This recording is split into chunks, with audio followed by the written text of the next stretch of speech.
Welcome back to the Soul Trade. Where we left off was in the city of Hampshire. Specifically, we are taking accommodation with one of your contacts, Sophia, the halfling person. No, not the halfling. The Castellan, whatever his name is. It is currently the 18th of March, 1281, and the morning. What would we like to do? Do we have merchanting plans? Do we have anything else we'd like to do? It didn't seem like there was much inventory that I'll want to take back, so no, I don't think there's anything specific. Besides maybe just trying to pick up on prices for stuff around here and see if there's maybe anything that's worth investing to if it's like crashing. Okay. Yeah, roll me just a general charisma check as you spend the morning kind of walking through the markets of Hampshire trying to get the vibe of local markets. 13. Okay. Since you're here in the city, some goods are like openly traded commodities. So those will be pretty easy to tell. So like armor and weapons are pretty openly traded. Metals are pretty openly traded. Alchemists are openly traded. Animal gear. Magical tools and illegal weapons are obviously not. But since we aren't trading in those, it doesn't matter too much for us. Where was my merchants guild from again? Is that Fiordanza? Or is that Lavenza? Or am I missing like where the city you're from? Yeah, my original. Oh, Ravenna. Ravenna, that's what it is. Okay. Yeah, Fiordanza is where your fellow merchant went to. The one who was trading in agricultural stuff. Okay. Well, the the snake oil salesman, that guy. Yeah. We love that guy. Don't we, folks? Is gear counted as like, I don't know, I guess like torches and backpacks and shit like that? Or like what else falls into gear? Yeah. It's basically adventuring gear is all under that bucket, though it's a bit more broad than just adventuring gear. Okay. Okay, cool. I've updated the sheet with all of the pricing stuff. The only thing that they have a lot of supply of is food. Everything else is, rough. Yeah, and I have to buy a metric fuck ton of it to matter, and I don't even know much of the markets on the way back for it, so... Yeah. Wait, why does Fiordanza have so much demand? I might have to go there. They do be hungry. Wait, why? If they're an agriculture town, wouldn't they have excess, or is it because they have to sell it all off? I was going to say, I think you were told by... I think you got all that Fiordanza information by your fellow merchant, and essentially what he would have mentioned is that Fiordanza is a part of a hub and spoke model, so they don't actually make any food. All the little towns around them do, and a mixture of the Mathis War, a random famine, a little bit of drought, just all these little factors have combined to just make Fiordanza sparse. Like there's nothing there. Also taxes, which mostly comes in the form of food. But the main thing that they have access to in Hampshire is wheat, which I have to take a ton of, right? Yeah. Yeah, probably not worth it then. If you want to buy in the little towns outside of Hampshire are not listed on your sheet because they're too small to matter. But they do make a lot of potatoes as well. Might be something worth to consider. Okay. Can I find out prices of those little towns from here, or not really? Yeah. You can. The windfall that has faced Hampshire has actually kind of faced all the halfling baronies.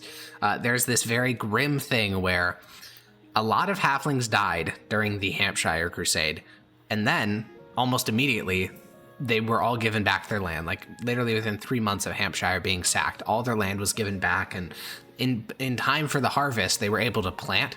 So there was more land and less people, and so all of Hampshire has a bit of a surplus of food. And also, all attempts to tax them have resulted in public violence. So the tax collector incident. Not to say that potatoes even worth that much more than wheat. You would still need like a cart full to be worth anything. Yeah, probably not worth it then. Okay. I'll stick to the bigger stuff, which they don't seem to have a lot of excess here anyway, so probably not pick up anything here. Okay. Well then, while Sophia is heading around Hampshire to the various markets, Anatoly, what are you up to? I'm kind of doing the same thing.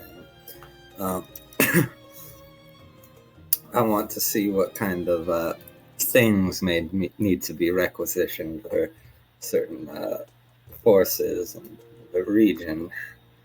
Yeah, the biggest thing that they need is weapons, armor, clothing, and if all three of those are dealt with, animal gear. So like saddlebags, saddles, rope to tie carts to horses, harnesses. All these things are very in demand.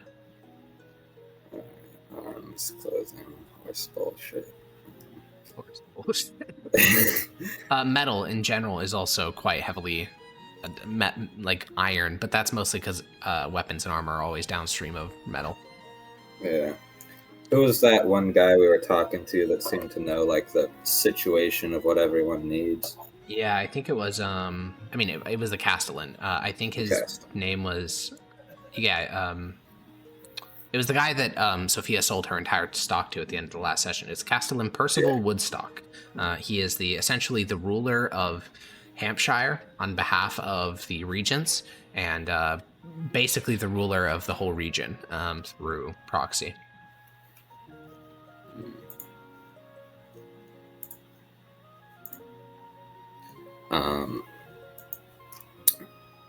I'm going to ask him what the prison might need, since that is the largest thing in the area. Okay. That's a small hick town. Well, without Sophia, you can't actually get a meeting with him, but you can pass along basically a letter up to him, since you're working with the Merchants Guild. And he'll inform you that the village of... It's definitely not called Small Glenfair. There it is. Sorry, Small Halfling Hick Village. Oh, okay. See, that's, accuracy. The town of Glenfair has a records board listed in the Merchants Guild of Hampshire, so it'll say all the things that they're requesting.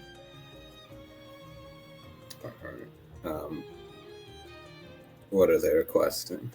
Okay, well, Sophia is looking at the pricing of potatoes and tubers as you walk into the Hampshire Merchants Guild.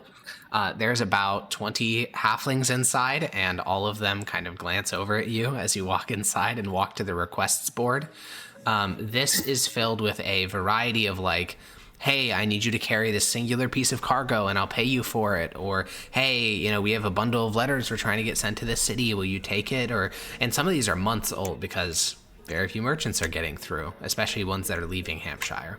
But there's also a number of requests from local villages, mostly the civilian government, not really like the occupational forces. But the Baron Parsnip of Glenfair requests a fur coat, or any sort of tailor that could come to his village and assist in begarbing him. That's just for him, though. That's not for the homies. It's true.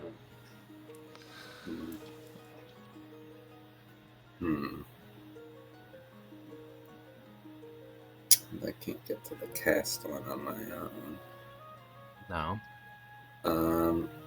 Were we going to meet Onion Ring later? Or like not Parsnip, the other one?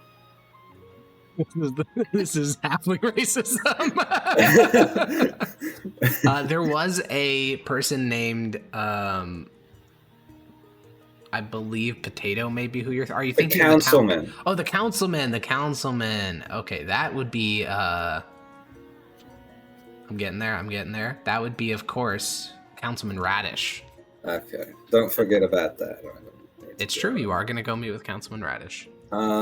I want to buy human clothes. They're going to be very, very expensive, but you can do it. How much? Well, what are you trying to buy? Just like regular, normal-looking human clothes. When you say that like that, it makes you sound like an alien. So you want like a tunic, trouser, a belt, a vest. Yeah, sure. If that's what humans wear, that's what I'm getting. Oh my god.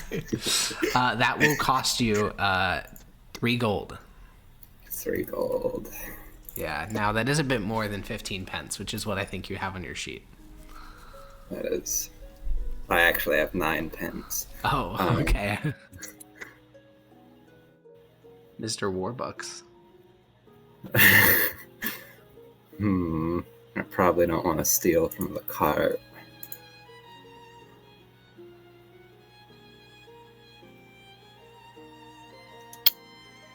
So I think we'll just call it on that one.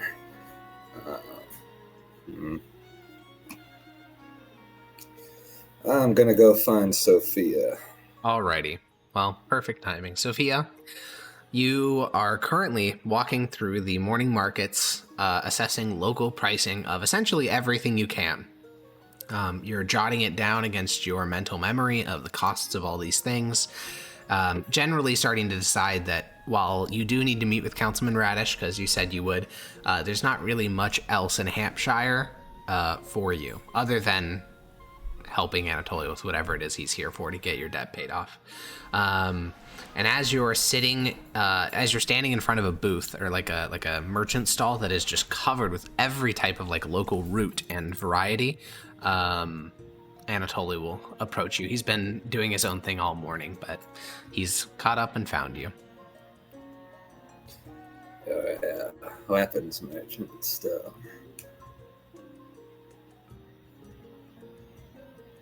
What did you say? Sorry. You're a weapons merchant still, and I assume other like things.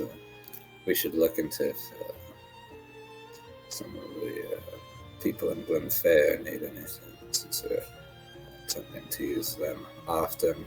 We should see if the prison needs any supplies, maybe some of the local armaments. If they do, it's going to be a long ways away from here to even procure that kind of stuff. And I'm not exactly expecting to, or planning to come back here for a bit. Eric, how long is like the trek from Human Village to Glenfair? What's Human Village? Place where we can buy weapons. Well, let's go. I mean, I think Fiordanza is the closest human town. That would be like a day there, a day and a half there, and a day and a half back. Isn't that if you're taking a more unsafe route? That is the least safe route, yeah. Yeah. It'd be more like 2.5 days there, 2.5 days back for the safest route. That's a long time. 5 days? Yeah.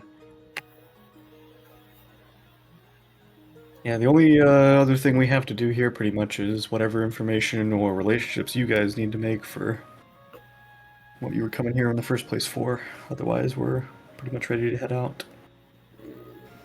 Should ask the Castellan if the prison Glenfair needs anything. Sure, we can stop by there. Okay. At around noon, you finally get your meeting with the Castellan. It took the better part of the entire morning, plus, 11. And the Castellan has you come into his office. He's a, itinerant steward, so he's very active in all manner of numbers, and he has various ledgers on his desk. He will glance up at the two of you enter and say, Ravenin merchant, did you find something else to sell? She'll kind of like motion towards Anatoly. Yes, I was. I'd heard the people in Glenfair complaining, and I wanted to know if they were in want of anything for next time we might go through there. I figured you might be the person to ask. For the people of Glenfair, you'd have to ask their baron. You don't know about anything that may be needed in their official state capacity, some of the soldiers or prison guards or any of that? That would not be dealt with here either. You would ask the commandant of Fort Dunfion. They manage the supplies there. Thank you. And you depart, descending back out into the courtyard and into the streets of Hampshire, where you tower like giants over the many, many halflings. Do I know anything about this commandant or Fort Dunfion? Oh, well, you guys went through Fort Dunfion. That was like the hill with like the fort built inside of it. Do you remember? Is that where the Inquisitor was? No, he was like in a village outside of it. Hmm. Oh, is it where we stayed the night? Yeah. And then the commandant is not it's not like a title or a rank. It's like a description. Like the person who is the highest ranked in a fort would be either it's castellan if they manage the administrative things, or commander or commandant, whatever name you want to be for if they do the military side of things. And in this case, that would probably be the guy you met, which is Sir Roland de March, the guy who escorted you to Glenfair. Yes. And he was hanging around Glenfair a lot of the time. Last time you saw him, yeah, he was in Glenfair. All right.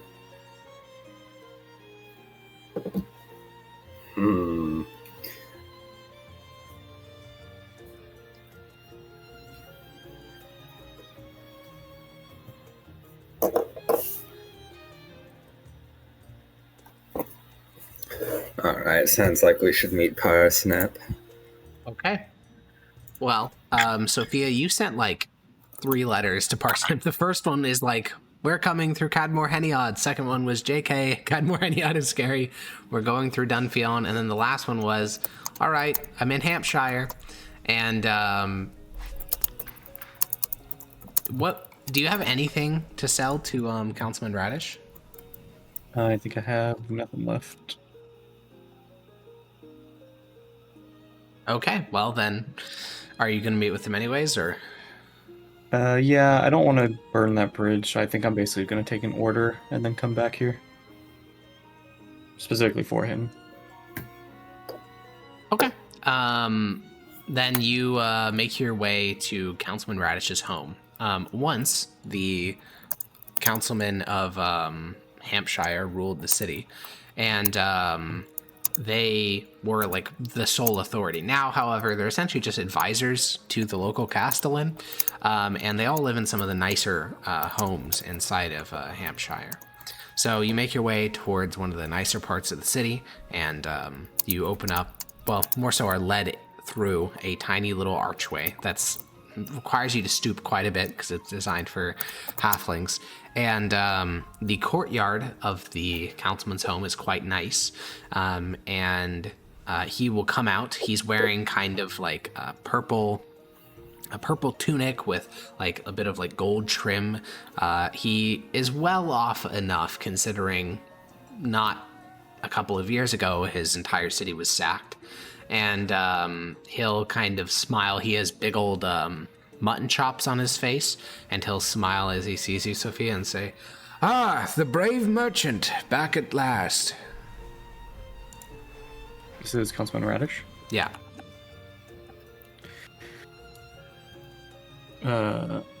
It's great to see you again. She'll go in for like a handshake.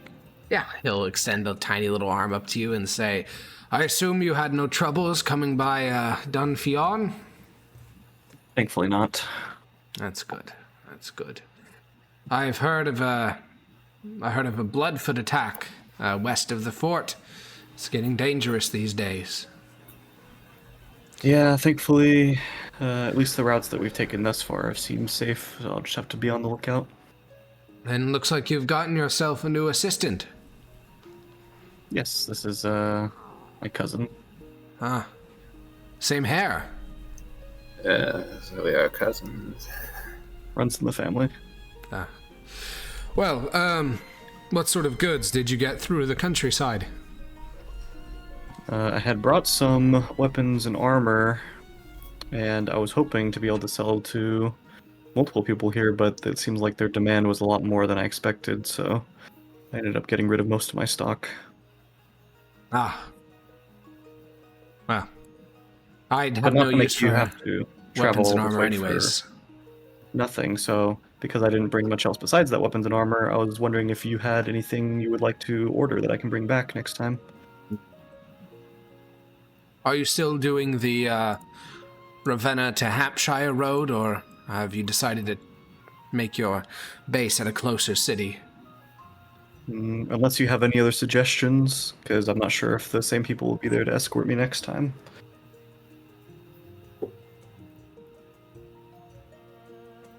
Well, I think, if I were to pick one thing, probably copper. There's natural iron deposits here in Hampshire, but nothing copper. Gotcha. I will have to look into if there's a town on the way back that has lower prices I can pick them up at. All right. And, well, let's at least share a drink, talk about your journey. And he'll walk inside and walk to kind of like a sitting room. He has a couple of human-sized chairs as he frequently accommodates those types of guests. He pours a bit of wine for himself, a bit of mead for the two of you, and he'll mostly inquire about pretty mundane things. How is Ravenna? What's the weather like in Estenia? How is your family? And I think as you start to get into this rapport, he'll say, "How is the your financial situation? I heard you came across some troubles." Yeah, unfortunately, I'd invested into something that the market crashed in, so I'm working on paying that back. That's Money why money you're. making opportunities is I'm open to. And is that why you're hiring family members to save on some coin? It definitely does help, yes. I can understand that. Well, it's good to hear that you're doing well. I assume these financial troubles won't cause any problems with you coming to Hampshire, right? Not at all. I've already arranged a deal with my debtor. I've been trying to get some of the locals to open up more to Estenian merchants, but I'm afraid that the violence of the Bloodfoots has driven off most people.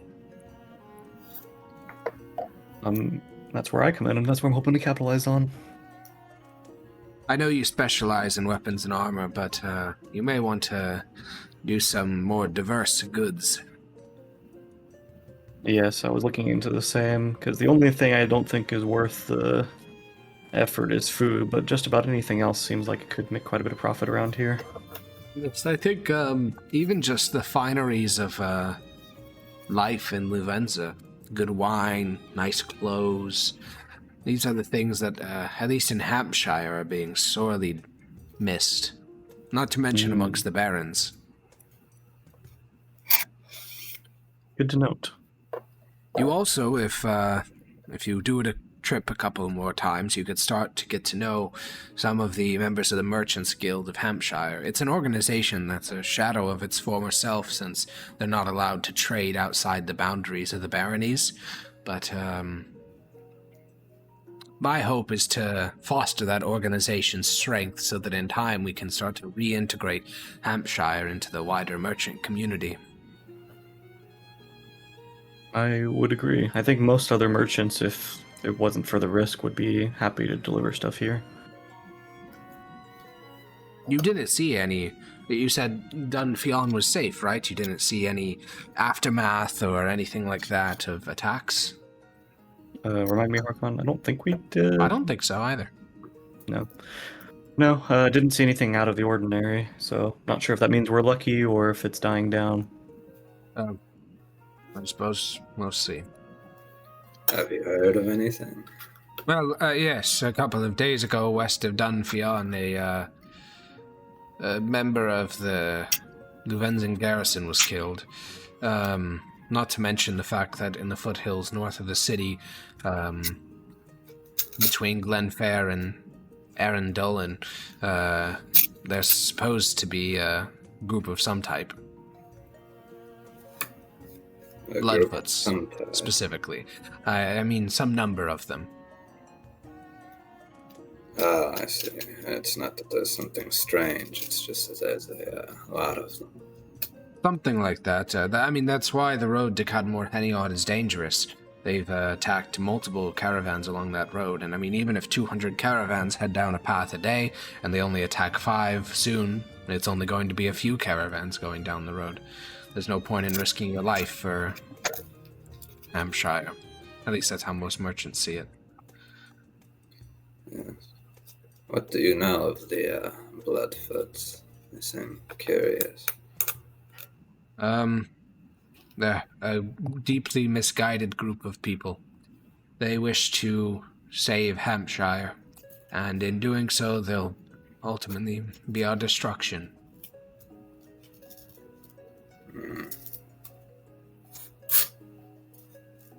What do you propose as the way to save Hampshire? Compromise. It wasn't the violence of halflings which freed us from the grip of good King Mathis. It was his kindness and us supporting him. There's no victory to be gained by fighting the Luvenzins or humans as a whole. We lost that battle. It was called the Crusade. What we shouldn't do is antagonize them until they launch another. What do you make of these humans going and joining the Bloodfeed that I've heard so much about? I prefer to think they're mercenaries. That makes the most sense to me. The idea of any human joining an organization which would kill them all if given the ability, it's a bit absurd. Do the Bloodfeed have money for mercenaries? Probably. They have many sympathizers amongst the barons and even on the city council.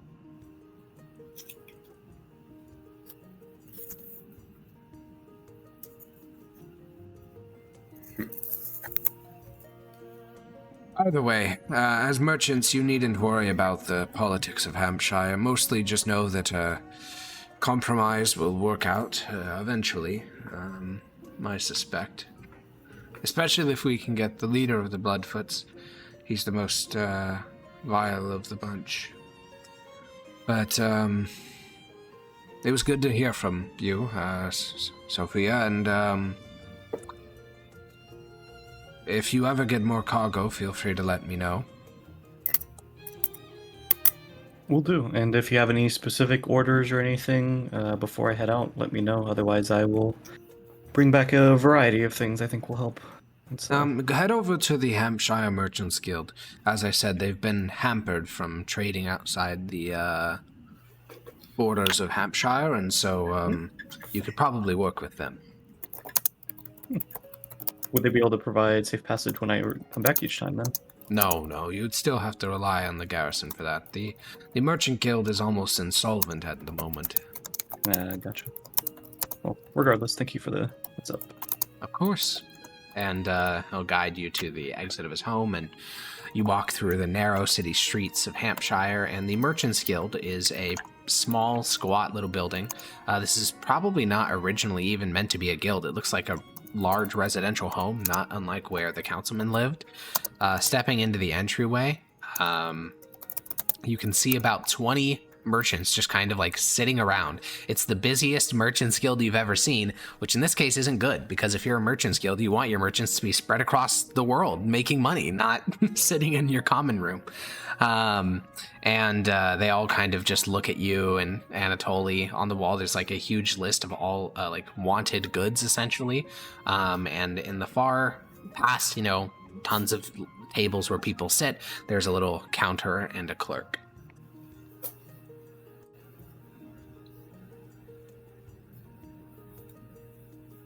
Gotcha. Sorry. I was kind of distracted. Are we at the Hampshire Guild Merchant? Yeah. Merchants Guild. Okay. If it doesn't seem like they have any specific system, I guess I'll just go up to the front desk and see if I can meet with the guild master if he's available.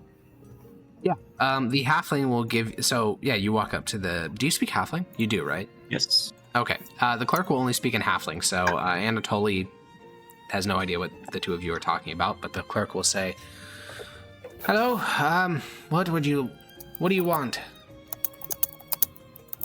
I was hoping to meet with the guildmaster. Are they available? Yes. I'm a merchant from outside of here.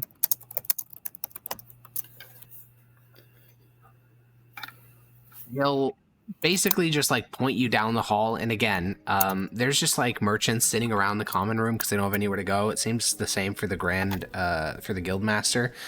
He just doesn't really have much to do at the moment, which again, horrible for a merchant's guild. You head down the hall. The guildmaster is in a tiny little room without much. There's just a desk, a little chair, another chair. Nothing for humans. There's no like large scroll cases. It's just a tiny little office, and you have to stoop to like get through the door frame. And he'll look up at you and say, in Halfling, "Hello." Hello, my name is Sophia. I'm a merchant not from around here, but was hoping to see if you had any interest in procuring goods from outside of this area. Huh. So you want us to distribute and you sell it in bulk, then? Yes, if that's agreeable to you guys.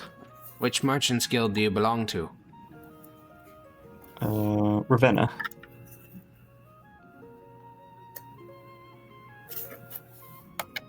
But I do also have the blessing of Luvenza's Merchant Guild. All right, then. Well, I'm sure you can tell around the city, but we need raw materials for clothing and for weapons and armor. Weapons and armor, not so much themselves. It's difficult to sell those outside the city garrison. We also need things like harnesses, by and large. We also need alchemical supplies, mostly of medicinal properties, herbalism kits, things like that. So you're just going to be like writing this stuff down? Yeah. And he'll continue to go through, and by the end, it's an absurd list. Like, this is a... Yeah. The merchant community of the city should be the one to deal with this. Dozens of people, not just you. Basically everything besides armor, weapons, and food. Yeah, basically everything else. All the luxury goods that make it worth living. And yeah, he'll give you the full list and say, "We'll buy it off of you and take a bit of overhead as we distribute it in the city and the surrounding communities. As I'm sure you know, we can't leave the boundaries of Hampshire because of the occupation." Right. You may need a bigger cart. I don't know how big yours is, but do you have any assistants, allies, fellow merchants that you can loop in on this contract? Assistant, yes, and I can talk to some other merchants who might be interested, especially if they have my blessing on being able to safely pass. Well, then if they're willing to take the roads into Hampshire, spread it around your guild. Will do. You head back out to the common room, back out to the street of Hampshire, the narrow little cobbles, and you and Anatoly are free for now. What you doing? What you planning on doing next? It doesn't seem like there's anything specifically, so I'll probably just ask Anatoly if there's anything else that he wants to do for his quote-unquote mission before we leave. I don't think so. And I don't know if he was in the same room with me. Well, I guess he didn't speak Halfling, so it didn't matter. But I'll go ahead and relay to you and just say, it seems like they pretty much need everything besides weapons, armor, and food, so if you're hoping to build a relationship with them, that seems the best if we can get other merchants that will be able to bring that stuff in. The Merchants Guild here is willing to take out anything in bulk. Yes, that makes sense. We should head back to Glenfair for now. I don't think there's much more in this city. Chill now. Okay. You head back to your cart at the local tavern. You climb up onto it. There's not much supplies left in the back of it. There's really only food, I think, basically. There's no armor, there's no weapons, there's no cloth. It's really just food. And so the two of you begin to rattle on your cart out of Hampshire.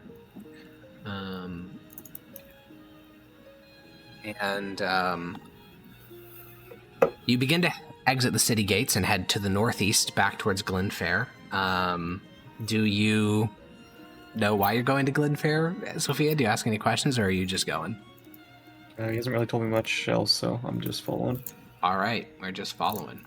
You guys pass along the open fields outside of Hampshire, past the watchtower where those Bloodfoots attacked, and then eventually up through this these rocky foothills.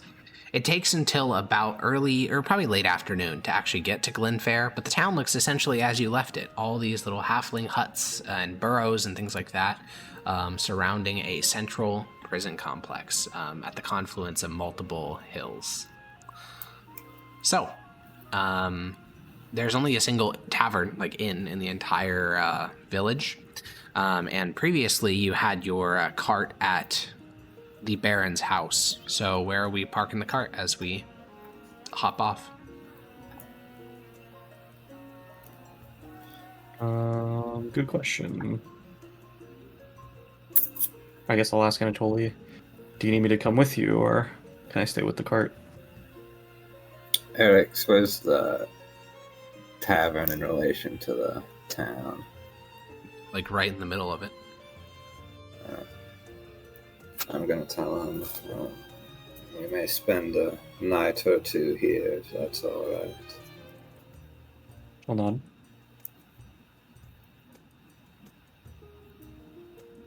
Okay, tavern it is then. Yep. Yeah. You, your cart rattles through the little village, over towards the tiny little squat tavern. You park your cart outside and hop off. And you're heavy with gold but poor in goods. And as you head in, Sophia, to get some food and some other such things, Anatoly, what are you up to? I'm pulling up the layout of the city real quick. Yeah. It's this one on the left is still accurate, right? The little blue Yep. thing is the prison. Yeah.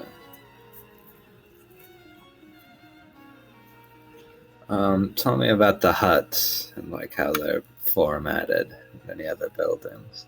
Yeah, so most halfling homes in this little town of Glenfair are similar. There is a grass top, there is a grass roof, then there are large columns of stone connected by timbers that form the basis of the roof.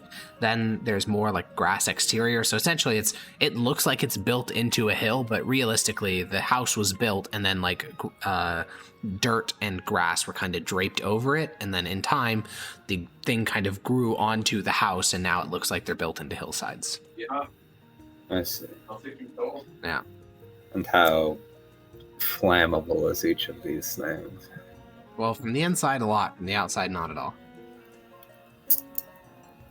Even if I were to manipulate it? Well, if you were to manipulate it, then it's not really... Yeah, I mean, yes, it would be flammable if you manipulate it, yeah. But that's because you're manually spreading the fire, so you're just you could make almost anything flammable. You can make wet trees flammable. But I mean, would it hold after that or spread on its own? Right now, let's see. So it's spring in Hampshire. So right now, probably not. The grass is wet. Yeah, you need to get the flames inside, at which point it's just a normal house, so it'd go up very quickly. Let me look at some stuff.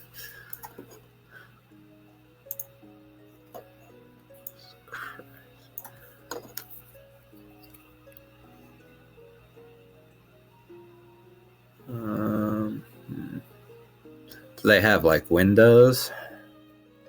They do, yeah. Most of them don't have glass in them because that's too expensive. So a lot of them just have wooden shutters that they can close, and most of the time the windows are open to let some air into the homes.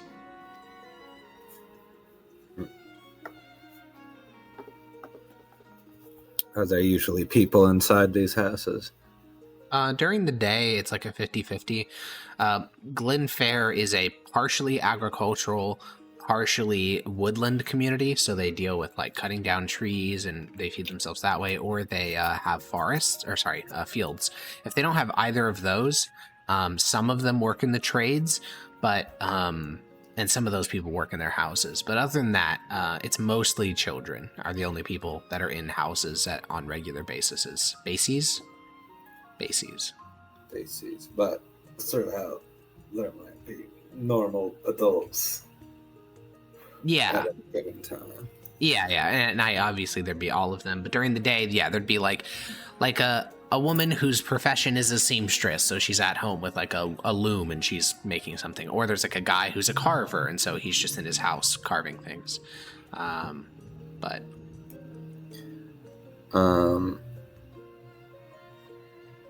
was there a lumber yard here? If it's a lumber town, yes, this would be in the hills to the northeast. There is a small lumber yard. how far? Not very far. I mean, it's within sight of the village, so not far at all. So it's within walking distance. Yeah, absolutely.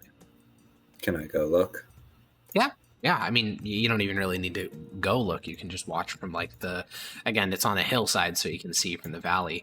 Essentially, on a curved section of hill, they kind of flattened out the terrain a bit, and there are just like logs piled up by the dozens, drying off from where they've been cut down in the forest around it. There's a pavilion, I guess a tarp over it, made out of linen to prevent it from getting directly rained on. Yeah, there's about 20 or 30 logs. It looks like they also have a little processing station. So this would include a bunch of like hand saws and hammers and chisel, basically a communal way to like process any of the logs cut down from the surrounding forest.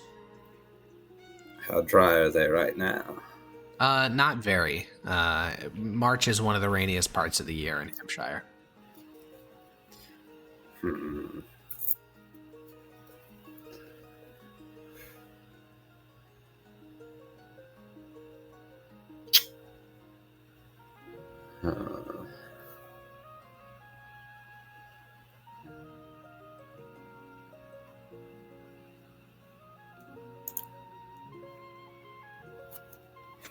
Assume the fields are all wet too. Indeed.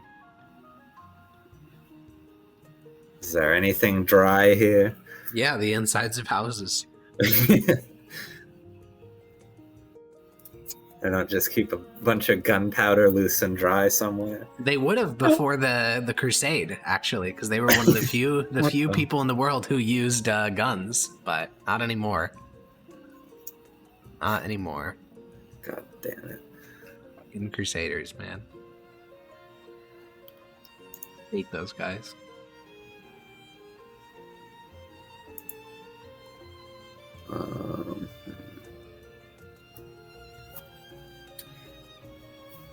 I do just picture like Anatoly, walking around this town, looking around, like there's numbers in his head, and then we cut back to Sophia just like sipping on a halfling beer that costs like a single pence, and then we cut back to Anatoly, just cutting between the two of them. That is very accurate. It is very accurate. She's just eating some like really weird kind of like overspiced halfling sausages while you're like doing crazy calculations. Is there any other shit in this town I can work with? I think there's lots to work with. There's so many little flammable houses if you strike them on the inside. I mean, okay, so some other things. There's the Baron's home, which you've been to before, obviously. That's a little bit, that's like on the edge of the village over here. Then up in I'm going to use a different shade of green. Actually, I'll use teal, just so it's easy to see. The woodlands that I talked about that are like believed to be inhabited by Bloodfoots are there. So it's on the western side of the town. It like straddles that whole ridge line. I think I even said while you guys were there that like you were looking up with a little bit of concern because the rumors were in the village that Bloodfoots live in those woods and were looking down and watching the village. I think it was you who talked to some locals that told you that. There's also some other woods over here. Obviously there's woods near the lumber yard. So it's kind of just a little town in a valley surrounded by hills and forests with the occasional farm. tell me about the Baron's house. Yeah, so the Baron's house is actually built into a hillside. The rest of them are like fake built into hillsides. This one, as you can see, it's on the hill slope, so it's literally built into the hillside. There's a large, nice wooden door. There's a there's a tying up post for horses. This is where Sophia tied up your carriage or your cart. There is servants maintaining like a garden out front, and the rest of the house is completely buried into the hillside. Yes. What's it made of? Wood and a little bit of stone. Wood and a little bit of stone, but it's buried in the hillside. These are very leading questions. We won't get anywhere if I try and be subtle. No, it's fine. It's fine. It's fine. There's no need to be coquettish anymore.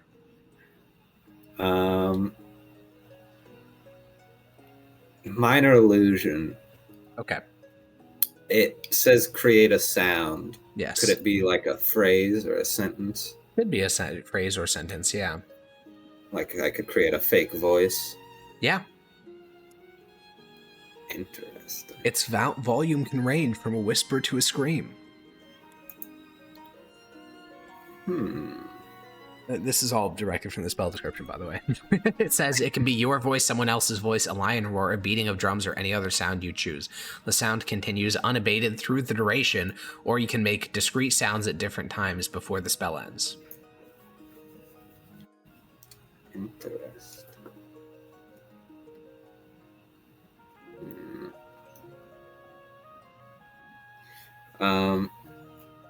How many guards are outside of the prison right now? Well, outside of none, on the walls too. On the walls too, I mean. On the walls or at like the gate? Well, on the walls at the gate. Like, no one stands outside of the gate. They sit on the palisade walls on either side of the gate.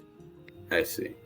Was it the same at night when I was there? Yep, the same exact thing. 2 guys on the outer palisade wall.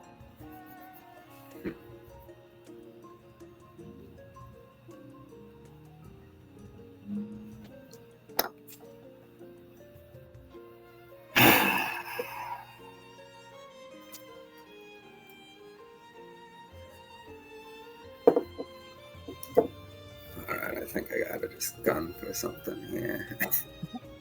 What you love to hear. Oh, man.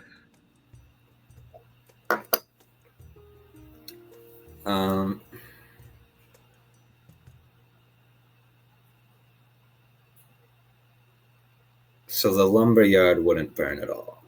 No, it would burn. It would just be resistant to burning. Are there a lot of people there? No.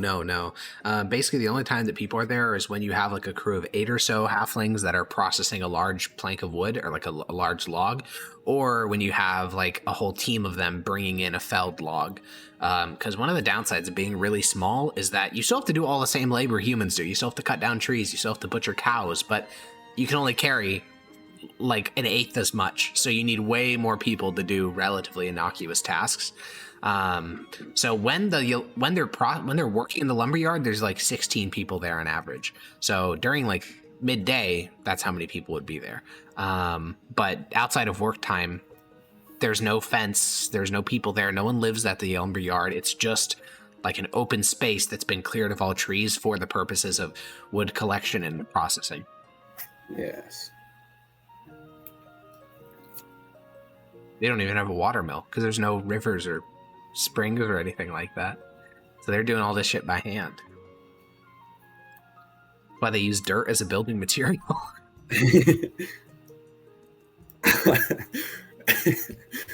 I think I'm gonna go to the prison.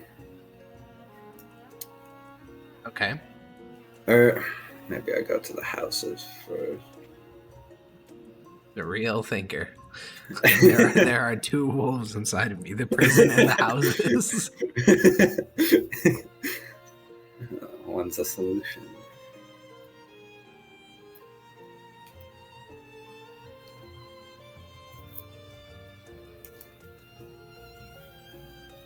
Sophia, when you finish your sausage and you finish your pint, do you want to try a local mead?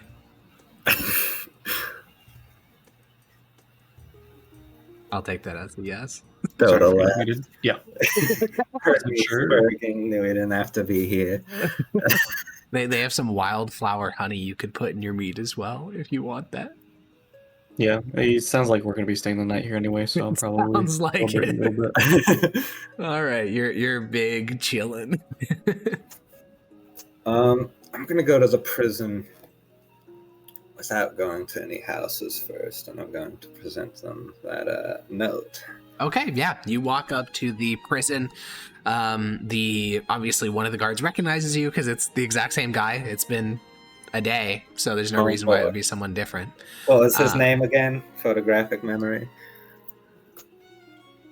The problem is the one guy I talked to. I know exactly what you're talking about. I'm just saying you nor I have photographic memory, so. But my character does. Go watch the VOD, bozo. That's my answer to you. Okay, wait here while I go do it. How about that? Oh my god. Fine, it's some fucking Estonian name. We both know it's some dumb shit like fucking Duncan. John Duncan. It was Whoa, Duncan. That's crazy. That's actually how did you? Okay, yeah, Duncan, John, whatever. You see Duncan and another man that you didn't really talk to, leaning against the wall, looking bored. Duncan will see you and kind of raise an eyebrow and say, "I thought you moved on." We did, but I were asked to come back through here briefly. What for? Well, that's what I came to you about. I have this here note from the Castellan. He'll walk off the palisade, walk to the wooden gate, undo the bar, open up the door, and extend a hand for it. I'll hand it to him. Make a forgery kit check to see how well you were able to do this. God, you bro's about to hand him like a child scribble. Actual crayon drawing. Would I know how it turns out beforehand? Nope. I mean, presumably you're always doing your best. There's no reason why it would look like absolute dog shit, but God damn it.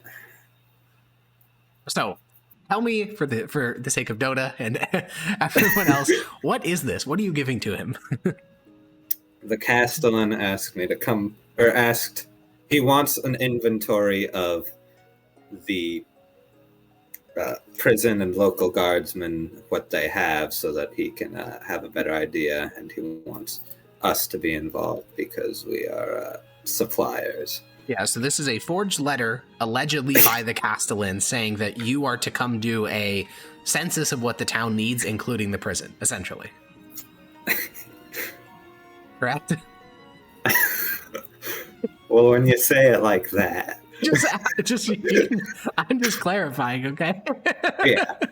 Okay, yeah, he'll give it a read and kind of whistle as he does so and say, "Damn, the Castellan. Well, I'll have to go hand this to the warden, but I'll see what he says." And he closes the gate. He doesn't put the bar back on because he's probably going to be out in a couple minutes anyways. You hear in the distance the sound of a door opening and closing. And the other guy on the wall says, "So what are you, some type of administrator?" We're merchants. A little odd, but... Makes sense. He just kind of trails off. And start to wait. And lean against the wall because your back starts to hurt. You watch a pair of halflings walk by, and for a moment you think they're children, and then you remember that they're just halflings. Should have started a fire, bro. And then you hear the sound of a door opening and two men talking, and the gate will open fully. A man there, he looks a lot like Duncan. You know, he looks like just an average fella of Estenia. He's a lot older, though. He looks like he's in his 50s. He has kind of short-cut hair. He has a scar on his cheek that looks pretty shallow, like it's very, very white and shallow. And he'll look at you and say, "All right, come in."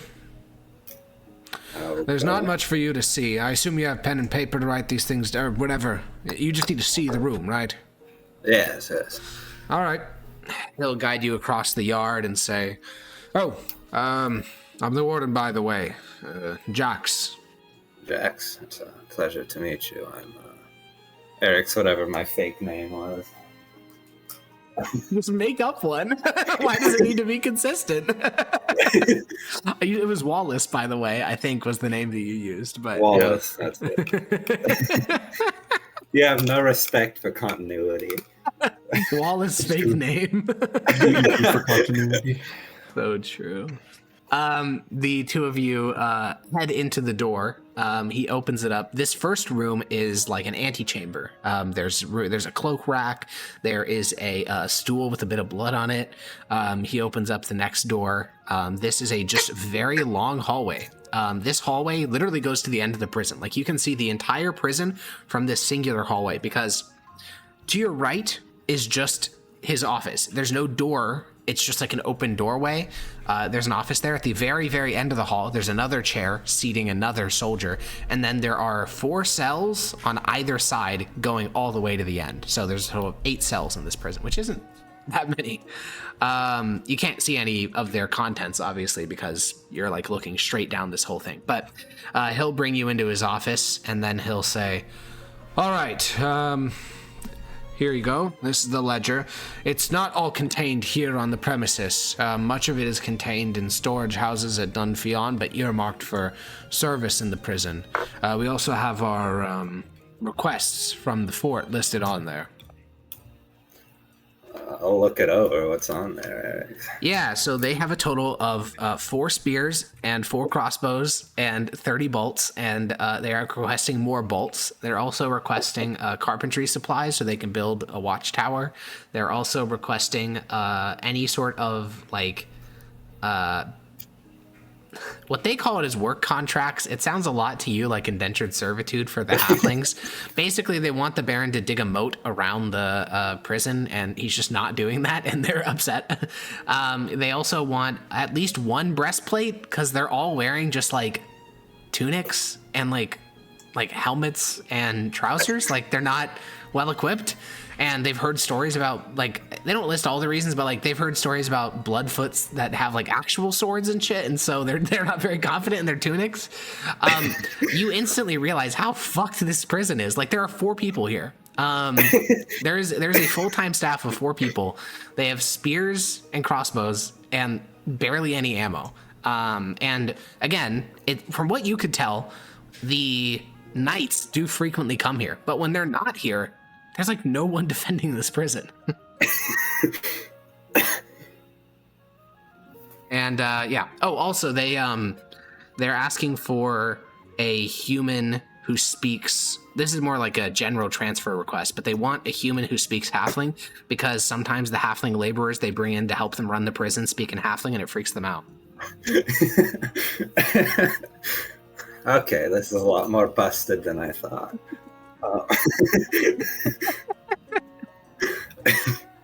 You're in a tiny little rural prison. It's not like a super max.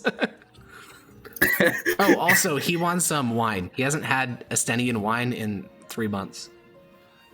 All right.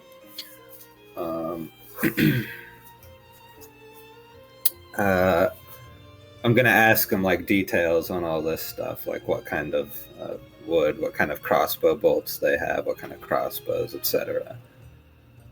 What do you mean? What type of crossbow bolts? Like, I assume there's got to be different kinds. There is, but like, okay, yeah. I mean, so the crossbow bolts that they have are smaller because they use light crossbows here rather than siege crossbows. Light crossbows are designed to be held by 1 man. They're not crank. They're just meant to, like, you basically pull back a large string and then hook it in, and then you put the thing, and then you tension on a tension cord, which builds up the pressure, and then you fire it. These are relatively lightweight crossbows. In terms he knows of like the answers to all this stuff. There's nothing I can stump him on. No, not in basic questions of equipment.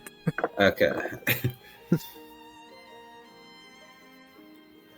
I'm going to ask him, do you recommend I look around at all?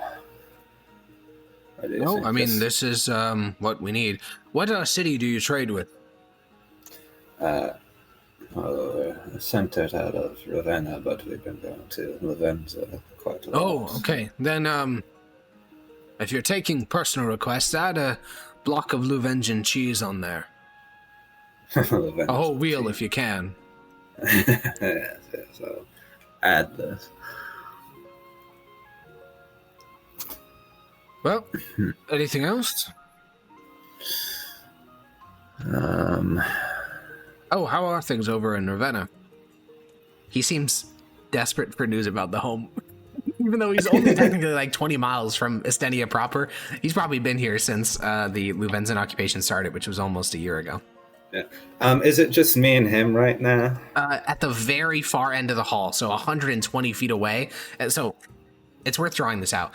The internally layout, the prison has like a T shape inside, so it's like antechamber. This is gonna look like a dick at first, but it's not. There's an antechamber. There's a long hallway. Then there's his office. It's another ball. It's another ball. Another ball has hit the prison. But then there's 4 jail cells on either side, and now it's just a rectangle, not a explicit image. It's really wide. It's a dick with a shadow. No. Wait, let me move it over to the right here so it's not messing with our other things. Anyways, you're in. One sec. My arts and crafts is taking a moment. I look so fucking horrible. You're here. This is the antechamber that allows you to leave. At the end of the hall, there is another guard. So yes, you are alone, but not like completely alone. You know what I mean? Yes. So like you're not in line of sight, but he can hear like the distant mutterings of the two of you talking. Yeah. If I were to recommend you take a trip to Al Sarah. That really does just sound like a euphemism for killing yourself. Go visit Al Sarah, buddy. You should go to Al Sarah now. And then I assume those other two are still standing guard out there, right? Who knows? You can't see outside. And they're not in here, though. They were last I checked. Yes. Yeah. But yeah, he'll ask you how Ravenna's doing. I'll think of some bullshit. I don't know. Okay, your mouth is yapping, your brain is thinking. make me a yap check. That would be persuasion. Basically, how long you can extend this conversation for before he says "well" and he slaps his knees and stands up Midwest style. I just realized Estenia basically is the Northern Kingdom's Midwest, if you think about it. Sweet. Dota's never felt closer to the Estenians. I haven't heard no y'alls yet. That's true. There ain't been no y'alls. Okay, 19. You have a while to think, Jackson. You managed to get him talking about the leatherworking festival, and then you learn he was a leather worker, and that's minimum 45-minute conversation. So Okay. You got some time. Huge. I could come back later. I could just gun for it now. YOLO it.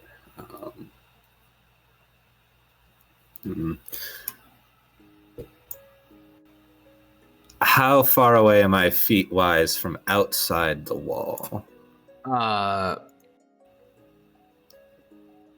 It's like, so it's 20 feet across and then 115? That's a lot. From the closest outside the wall? Yeah. Oh, outside. Sorry. I thought you were asking how close you were to the gate guards. No, outside the wall would be like 30 feet. But you have no line of sight, obviously. Yes. Does minor illusion need line of sight for a verbal fake people yelling? Any spell that requires you to target a Ooh. See, that's interesting.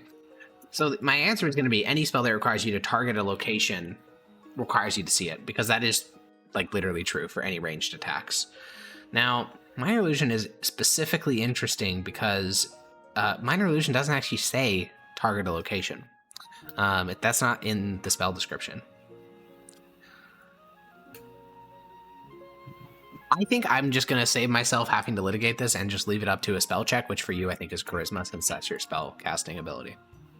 So just declare what you want to do. We'll do a charisma check and see how well it works. I assume you're also using subtle spell. I would be. I'm still thinking if I want to do it, but I was gonna fake. It is possible then. I was gonna fake having someone outside yell something, maybe like a fake Bloodfoot war cry or something. Yeah. You speed off. They start quivering in their boots, dude.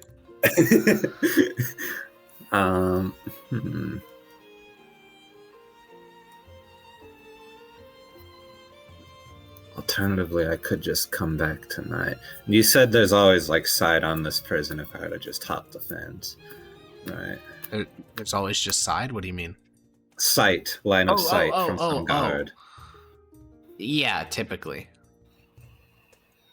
I mean, again, it's there's a lot of questions. So how awake are the guards? Are they actually even doing, like, looking around? The people in the prison, there are no windows. So the people in the prison, from a line of sight perspective, do not matter. It's just the people outside.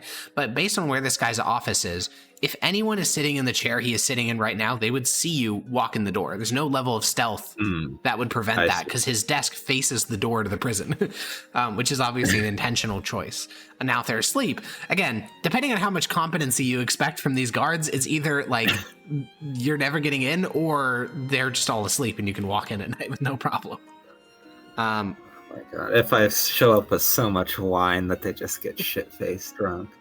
Every guard you've met every soldier you've met has either been conscripted or generally pretty nice. So, except for the knights, those guys are psychopaths. But, you know. Could these guys even tell the difference between good wine and like bootlegged wine if I were to just bring a bunch of piss water? That's fucked up, bro. It's still, I don't kind of want to mess with time like that.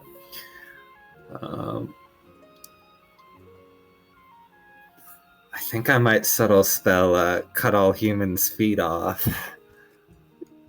See what happens from there. Okay. Charisma check.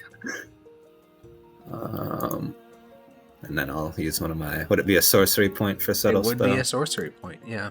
All right. Now, I'll be honest. I think technically, to be really annoying, I actually don't know if you can even...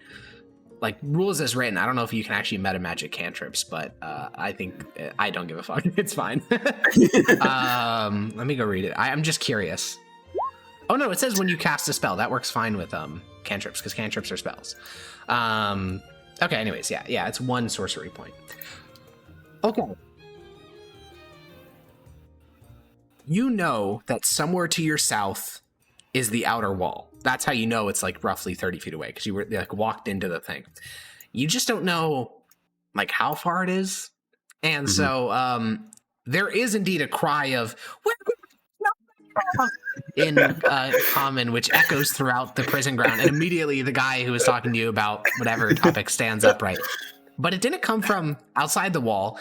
It came from basically the other side of the prison wall, like through, like muffled through the stone barely. Instantly, the warden shoots up and kind of pushes past you, like grabs a spear off the wall and begins to rush outside. Okay, does this other guard do anything? The one at the end of the hall? Yeah. Yeah. He's standing up and he's like sprinting in your direction now. All right, I'm gonna let them run out there. Okay, the first one, he basically stands his back to you, his spear towards the door, and he'll like, without looking at you, he'll say, "Stay behind me," and the warden will indeed rush outside. Now, I'm not going to make you roll into initiative or anything like that, but you do have incredibly limited time before, you know, they just like look and see that there is nothing anywhere near the base, anywhere near the prison. So you have very limited time. What would you like to do at that time? God damn it, I should have started a fire. If I were to start going down the hall, is this guy going to tell me, like... He has his back to you. Okay, I'm going to go down the hall. Make a stealth check.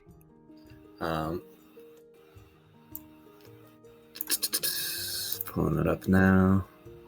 This doesn't count. This doesn't count. Jesus Christ. -1.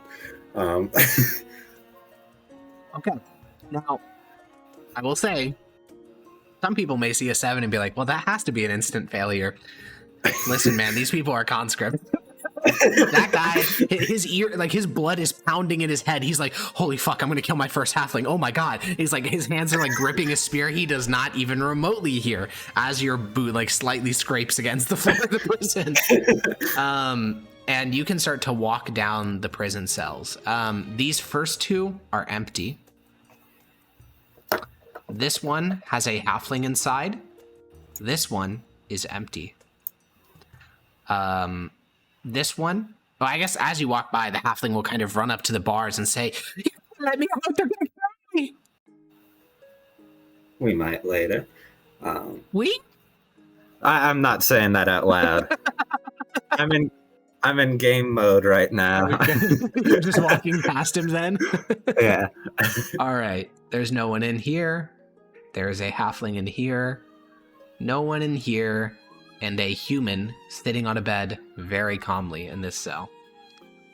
Can I be heard from down the hall here if I were to speak quietly? Probably not if you speak quietly.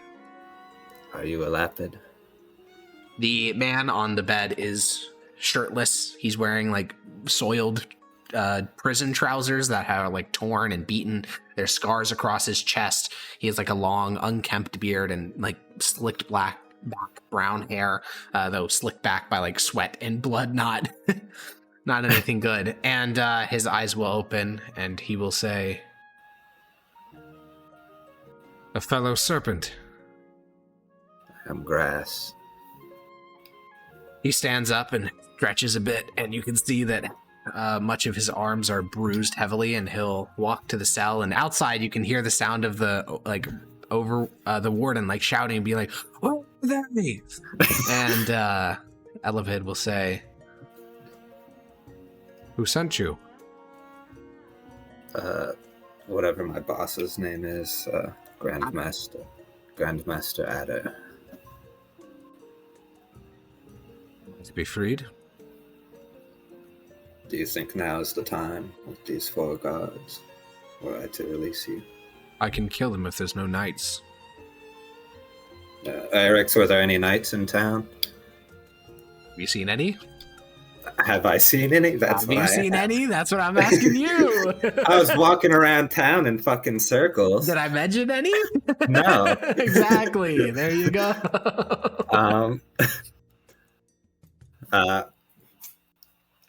I'm going to go back and get the keys if they're there. Go back? That's so funny. You didn't grab the keys. Okay, make another stealth check as you walk past the guarding. That is really fucking funny, man. You're gonna have to do it a third time as well. Jesus fucking Christ.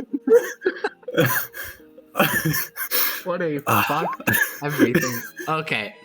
You walk past him a second time. You walk into the warden's office. There are no keys in here. Jesus Christ. Okay. You probably have maybe 30 seconds tops. I'm going back down to the end of the hall, and I'm going to give them rations, and we're going to figure out the key situation right.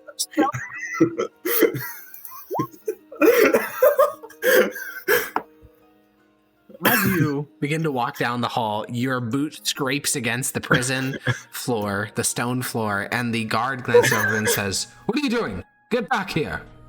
Aren't there halflings outside? No. You're safer in the office. Get in there. I'll go back in the office. All right. And you just kind of sit tight?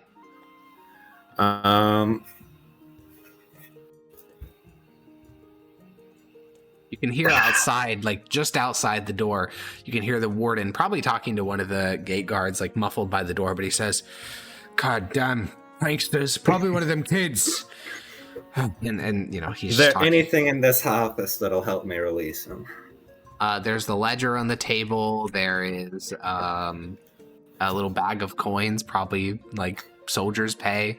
It's a really easy way to piss them off. You haven't really searched the office at all, and you don't really have time to. So, fuck.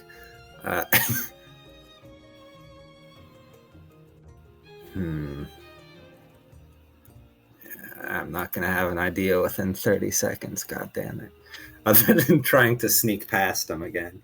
Well, As too the late. warden opens the door and walks inside, you do notice the keys at his waist, and you don't have to act on this impulse, but a thought does occur to you. The Mhm. two of them are standing, like the guy who's guarding, like the guy who was guarding the door with his spear, he like lowers it as he relaxes. The warden steps inside. They are standing within a 15-foot cone of one another. Oh. You don't have to act on this impulse. I'm just saying, this is Grab his gun. Grab his gun. Eric's taunting me right now. I'm just observing facts, okay? Let me check how much damage. What was it? Was this a scorching ray or burning hand? Is the door closed? And is burning hands loud? He's closing it, and burning hands isn't that loud. Them screaming as they burn alive is quite loud.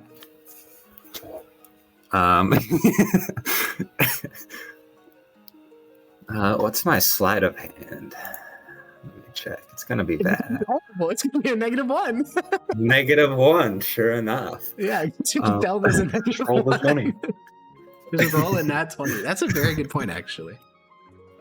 I mean, hope here is that I could suggest him into giving it to me. That would qualify for the suggestion spell. But he'd know at the end of it, right? Correct. Unless I And said, that like... task would take about 2 seconds to do, and then he'd immediately realize, what the fuck? If I were to say, via suggestion, meet me, like, at the edge of town at midnight and give me the keys, would that be 2 suggestions? No, that's 1. That can all work. It's suggestion is a shockingly powerful spell. Its main limitations are the save, the time limit, and they can't harm themselves. Now you have like 3 more seconds if you do want to do the burning hands thing, but if you've decided to not, then Or not? okay. Then the warden will walk back into the office and say, "Oh, sorry about that. Some local children have been messing with our prison, and I don't know how the little bastard managed to get away, but anyways, is there anything else? You saw the the ledger." Can the other guy hear me?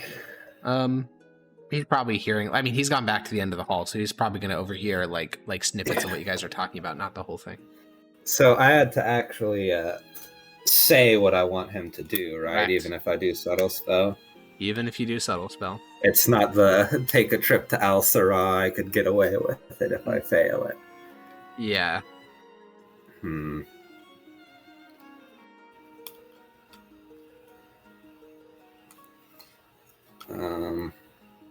If I were to say you should take a trip to Al Sarah, does he just single-mindedly do that? Like if I were to take the keys off of him after that?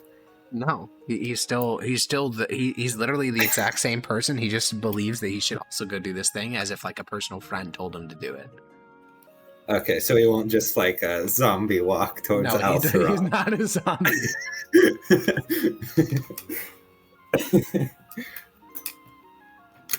Fuck, should have burning hands them.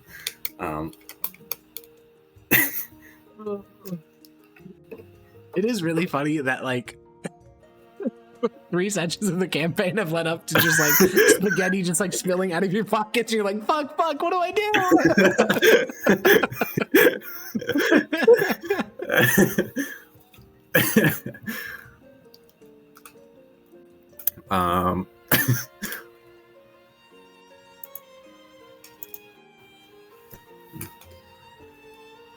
Fuck.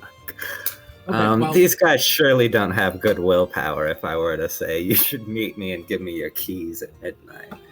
look, you got about 10 seconds to decide because he's like, do you need anything else? And you've just been giving him the fucking light-eyed stare, okay? So he's like, I'll say it as like a joke. Maybe we ought to meet at the lumberyard and hang out for a bit later tonight. And then I'll subtle you're spell. propositioning him in his own prison. Okay. Sure. What's your DC?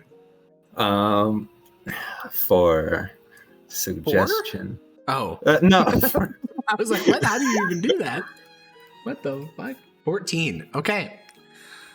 Do you want to do the honors? I'll just tell you what the roll modifier is.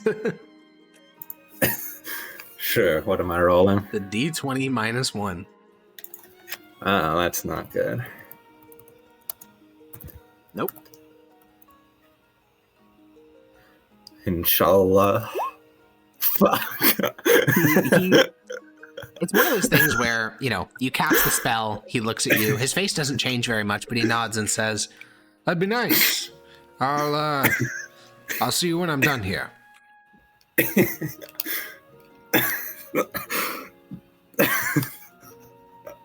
You're panicking, bro.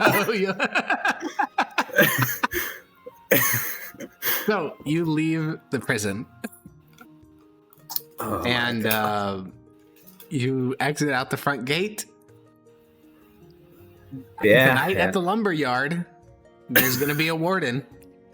No shit.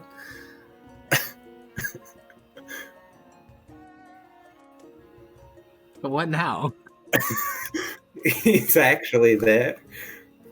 Well, we're not skipping straight to the evening. Okay.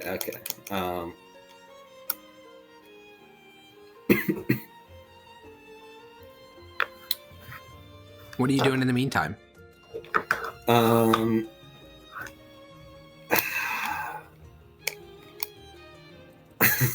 Walk around neurotically, think of how to swipe his keys. Okay. Eventually, your wandering feet do carry you past the bar, where you glance inside. Sophia is on to her third course of local beer tasting. She's chatting with some halflings and fluent halfling. Sort of cheering and toasting and yeah. They're all vibing, having a great time. You run your hand through your hair. A couple strands of red hair come away as you look down at your hand. You're balding. It's so over. Okay. Would you like to plan for a moment before we skip to the evening, or do you just want to skip right into it? So you said that he can't tell if I fail, right? If I fail, what do you mean by that? If I fail the suggestion check. If he fails the save, he is now bent to your will. If he passes the save, he resists your will, but unless he is trained in magic, he probably won't even recognize a charm was attempted. Okay, so that's his role. That is his role. So he failed. Okay, He's under your charm. Yeah. Yeah, he didn't just agree to hang out in the lumberyard. You mean you and me alone? He's so cool. He's so cool. I wouldn't let anyone want to hang out. True. You and me alone in the lumberyard in the dead of night with no one around? That sounds incredible. No, the spell worked in this case. Oh, God. Anatole is actually going to be bald from stress after this, dude. This guy's not built to be a spy.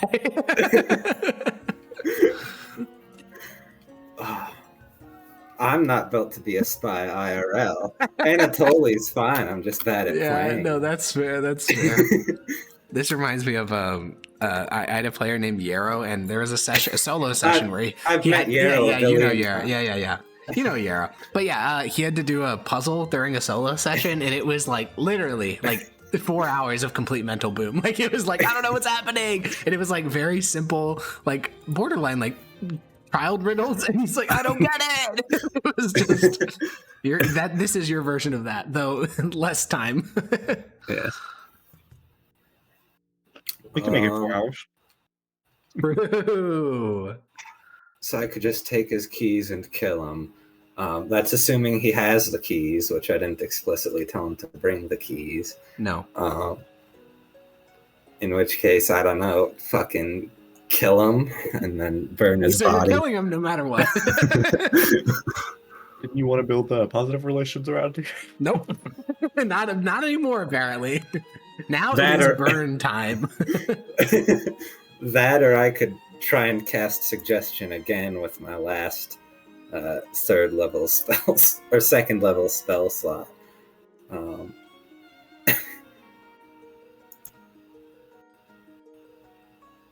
real thinker.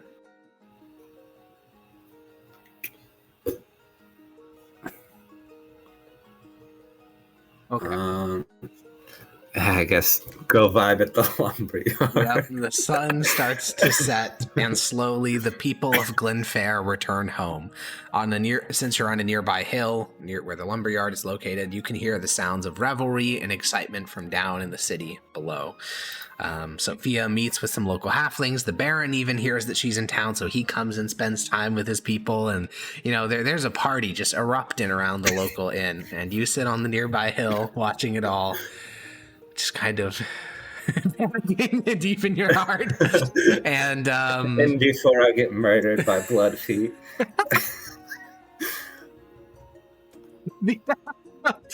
The lumberyard is quiet. You just sit on a old stump that's used as a chair, and then you hear kind of the crunching of leaves as old leaves as I'm gonna be hiding where he won't see me, ideally. Okay, great. Then you're hiding behind a great pile of logs, and you see the warden walk into the center of the lumberyard. And then as he reaches the center, he just kind of blinks and starts to look around like he wonders why the fuck he's here. Does he have his keys? Make me a perception check. It's dark.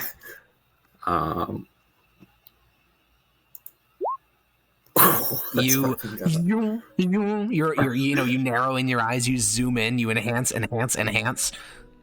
He has a dagger in his trousers. He has a coin purse hidden beneath his left thigh trouser.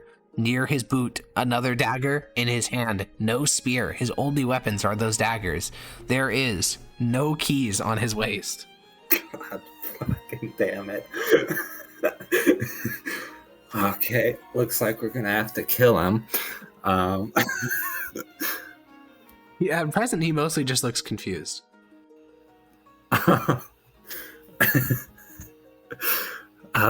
Can I retcon and say I brought a bottle of wine or something? That's barely even a retcon. You need some wine to calm yourself down. Yeah, you have a bottle of cheap, shitty halfling wine in your hands. I'll go say, well, what's the warden's name again? I don't know if you know it. Did you ask it? I don't think you did. I thought he introduced himself. Oh, you're right, Jax. He did. Jax. Jax. Yeah. Holy legends. Holy. He'll as he sees you, you said you step out. Unless I had a minor illusion again and have him go into the woods. No, yeah, I'll step out. Okay, as you step out, he looks at you and he seems a bit on guard. He's like, "Hello." Hello, Jax. How are you? Fine. I see you came. Yeah. You look uncomfortable. Well, I just, I don't normally do things like this. Oh.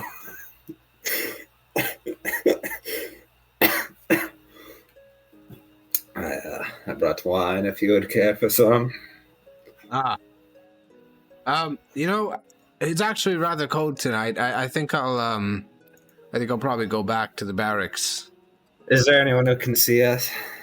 I mean, you're on a hill overlooking the town, but no, there's no one on the hill with you. It's more so that if someone in the town is looking up to the hill, they'll see a fucking bright shriek of light crossing the lumberyard and slamming into this guy's chest. But no one's on the hillside with you or in the lumberyard. All right, I'm gonna firebolt him. You had the chance for a beautiful gay romance with this warden, and you put it all in rest. You killed him. Make your damn attack, you psychopath. Riz check 0. Check. The thing is, you have Riz. Your charisma is so high. I tried to get him to drink with me. He was nervous. Make your fucking fireball I can't attack. retcon. Make your fucking fireball attack, you son of a bitch. God fucking damn it. That is really funny. So you lift your hand, you fireball flings from your fingertips across the yard. He starts to like scream preemptively, but then it like whizzes past him and strikes into the earth, and he says, Spellcaster! Roll into initiative. That is really funny.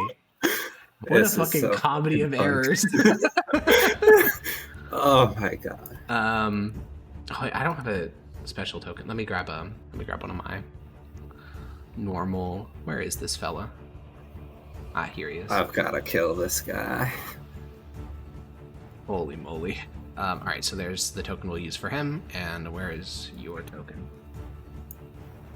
This If you is the get into token we'll use combat, for you did something wrong. Agreed. I agree with that on multiple levels. Yeah, I think that's actually quite true. The more I think about it.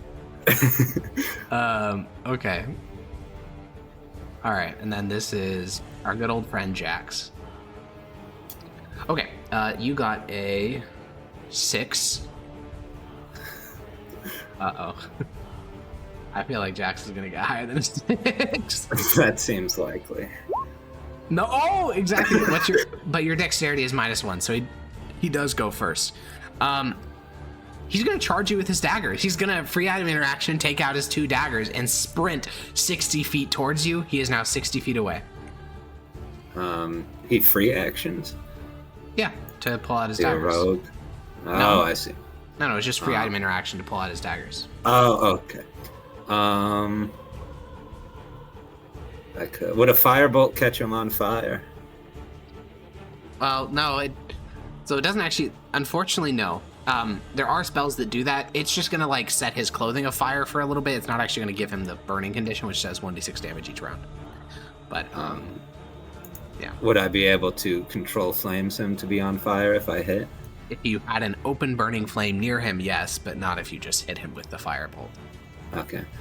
I'll probably still firebolt him again. Because the 60-foot range, you said?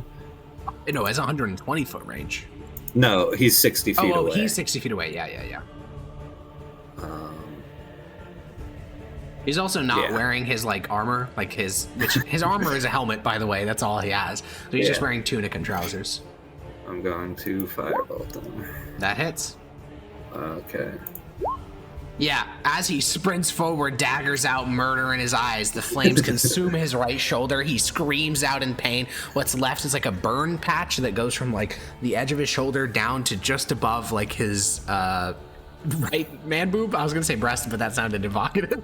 And he is bloodied because you just burned like a almost a hand width section of his body. But he's still charging. I'll move back 30 feet. All right, you move back 30 feet. He sprints forward 30 feet, and he begins to, like, kind of move left and right, serpentine style, as he dodges.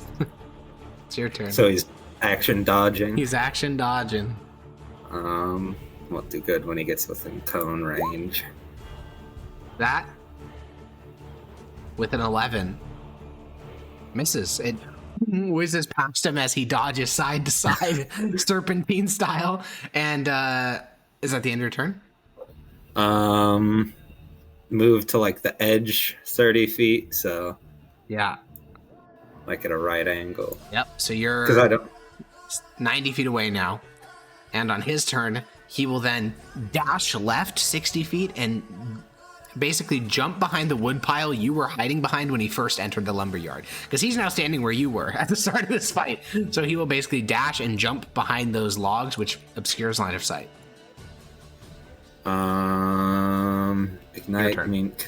Ignite means I have to touch it, right? I don't know. It does. Okay, So how well. far away is that thing? He's 90 feet away He is 90 feet away. because you kept backing up. How far would I have to move to get line of sight on him? Like from an edge? 90 feet probably, because he's hiding behind, like, basically there's this, like, these logs that are laid down onto the ground, and then that's what's blocking a line of sight. So you'd have to go around that pile of logs, which requires you to, like, basically run back to the logs.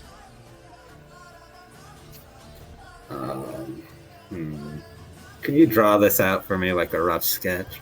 Yeah. I will delete all of the other rough sketches. Oh, your token. Oh, handsome Anatoly. Handsome, he says. He's so handsome. Rose got like creepy Riz. There was big log pile, loggers. Then you were behind big log over here. He walk into yard. You go, I'm here. He go, ah. You start to go, pume. He go, run. You go this way or this way. Doesn't really impact it. Then with his last movement, he then ducks behind these logs. So basically, he replaced the position that you were hiding in from him when he'd entered into the yard. So he's hiding behind a pile of logs. Okay, but I could move like this way. Yeah, which would be a similar distance to how far you retreated. As you're, again, the yard is limited. It's not infinite. There's woods that would obscure line of sight. So you basically just have to go to like here, which puts you pretty close to where you started. Yeah, I'll do that. Okay, you move 60 feet closer. There's now 30 feet between you and the log pile. And he will emerge from behind the logs, move 30 feet, and make 2 attacks against you. God damn it. First attack, dagger. I have AC 9. 1d4 plus 1. You are fucking cooked. You are cooked. You're cooked. He will make a second attack with his offhand dagger. Fuck. You are melee with him, though. He manages to stab you into the forearm. Blood is now dribbling down your arm. Pain is clouding your vision. So he's in burning hands, right? I mean, he's in melee with you, so yeah. Yeah, we're gonna burning hands. Yeah, you lift both of your hands up. He looks at you and you say, Ignis, and then fire. Yeah, I mean, he burns alive. Okay. Yeah, the save doesn't matter there. He screams in agony as his body is consumed in a pillar of fire. I'm going to control flames, the wood fire on pile. The wood pile on fire. Oh, I see what you're saying. You use control flames to basically lift up. Just actually describe how that looks as you transfer the flames from his corpse to the wood pile and as it begins to burn. Kind of like a firebender in Avatar. Yeah. All right. Well, actually, I think we should cut to Sophia. Sophia, you're having a great night. You're about, I'd say, 6 or 7 beers in. You've been using halfling all day, really getting the chance to like stretch your language skills. And as you're in kind of outdoor seating now the party have started to like sprawl around the city because the Baron came down and he bought drinks for everyone because he's a pretty big fan of you.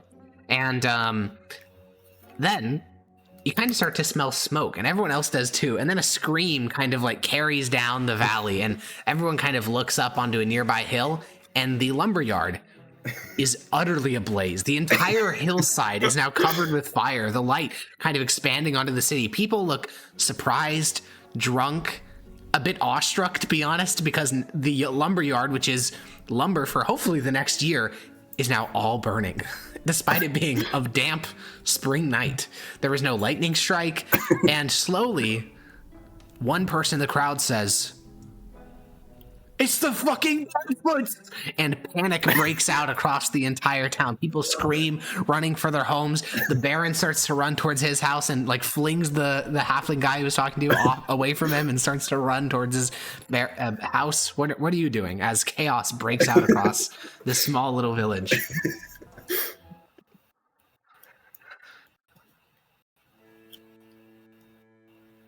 Sophia. Yeah. What are you doing as chaos breaks out across the village? I mean, I don't know if it has anything to do with Anatoly, so I'm probably For sure, yeah. drunkenly trying to help put out the fire. Okay, you along with about 30 or 40 other people start to climb up the slopes, passing off water buckets to one another to try to dampen this fire. And Anatoly obviously cutting back 30 minutes at time because it would take time for this fire to get big enough. Yeah, you basically use the burning lifeblood of this older man and basically transfer the flames over to the bonfire. And as you diminish his flame, more flames rise up, and you continue to use his body as like an ongoing fuel source to start to set every single inch of the lumberyard slightly ablaze, and then hoping that it will spread on its own. Okay. I was going to prestidigitation, or minor illusion, excuse me, Bloodfoot war cries from in the forest. That works pretty well, because that's what they're going to think anyways when they see a part of their town randomly burning. Yeah. Okay. And then I was going to run and start screaming Bloodfoot. Okay, yeah, you start to sprint down the hill. You're in a slightly different part of the town than Sophia. Around here, there's mostly like single family homes, like burrows, essentially. And as you scream, Bloodfoots, Bloodfoots, and from you on the hill, because you don't speak halfling, so instead, the war cry that you create is, and just this cacophony of noise descends from the hill, and people start to board up windows, close their shutters. You can see like women running out of the street, grabbing their children, men like trying to sprint home and close the door behind them. Where to now? Towards the prison, if I see Sophia at all? Question mark. I mean, you probably do spot her, but it's more so in the fact that you're like running towards the prison. As you pass by the main street, you see her in a crowd of like 40 halflings, all carrying water buckets or just like various water holding receptacles, cauldrons, all sorts of things, ascending towards within the 120 feet. Yeah, probably. I'm going to go ahead and cast message and say I would get to the cart. I know who it's from with message? No, but you hear his voice in your head. A relatively distinctive voice in your head.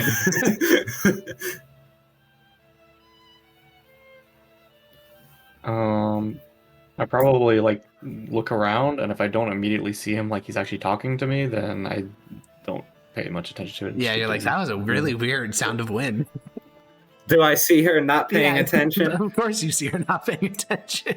Okay, then I'm going to message again. Get to the cart now and wait for me, Anatoly.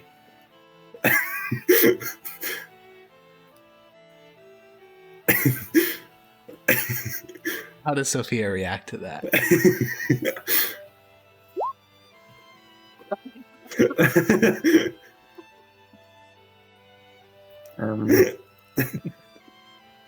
Must have been the wind. I think she's drunk enough that she probably doesn't fully grasp. Yeah, Sophia breaks line of sight. She and the rest of the halflings surge up towards the hill, and there's now burrows breaking your line of sight of her. Jesus Christ. Fuck it, we'll figure that out later. I assume I know the answer to this. Did you take the key off his body? Oh no, it wasn't there. The key. It wasn't there. You're right. There wasn't. I don't even know why I asked that. A silly, absurd question. For there was That's no key. why I had to murder him. But you're gonna kill him anyways, okay?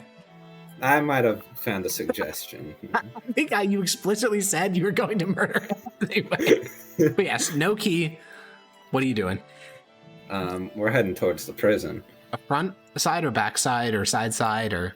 Are the guards guarding it still? Yeah, you approach from like a sidewards angle, and you can see that the two guards that are normally at the front entrance have walked across the palisades to the back side of the prison, which faces the hill that you set afire.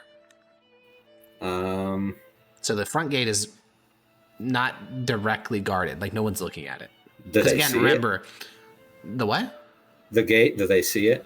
No. So remember, there's the large stone prison building, and then they're behind that. So there's like no way they can even if they turned around, they wouldn't see it. They're basically not where they're supposed to be because they're looking at the burning hillside.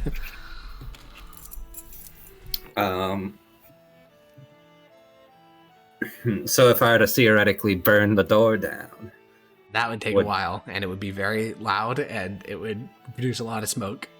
But would people see me if I jumped? Now that's a stealth check. They did that. They wouldn't see you. They could hear you though.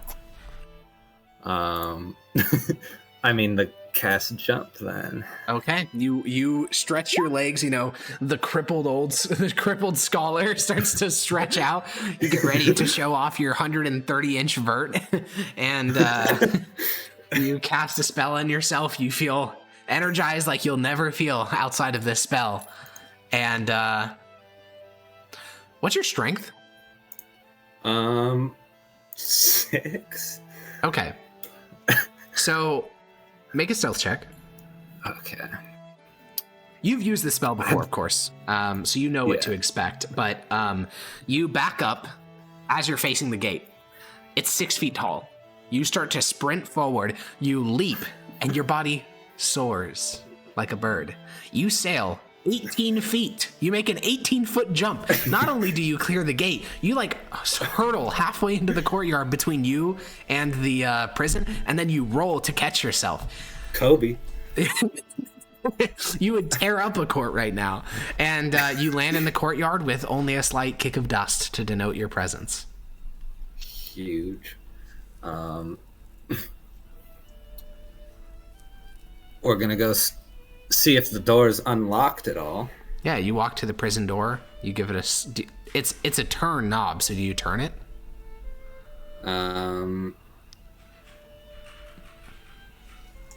Maybe I announce myself first. Yeah, I'll say, it's Anatoly. Let me in. What the hell are you doing here? You hear the voice of not the warden, but the other guard that was guarding the inside of the prison. Yeah, I'll say, there were halflings. Is anyone else in the complex? I think the other guards are still here. He'll walk forward and open the door. It was unlocked. He'll open it slightly and kind of gently level a spear at your chest, which is, he's not like stabbing you. He's just kind of pressing the point against your chest. He kind of looks out behind you to see if there's halflings inside of the prison complex, and he says, "Who the hell let you in?" The door, I opened it. He looks at the gate behind you, which is very much not open and still has its bar on it. Yeah, well, I relocked it. Roll me a persuasion check. This is a fucking comedy of errors. What the fuck?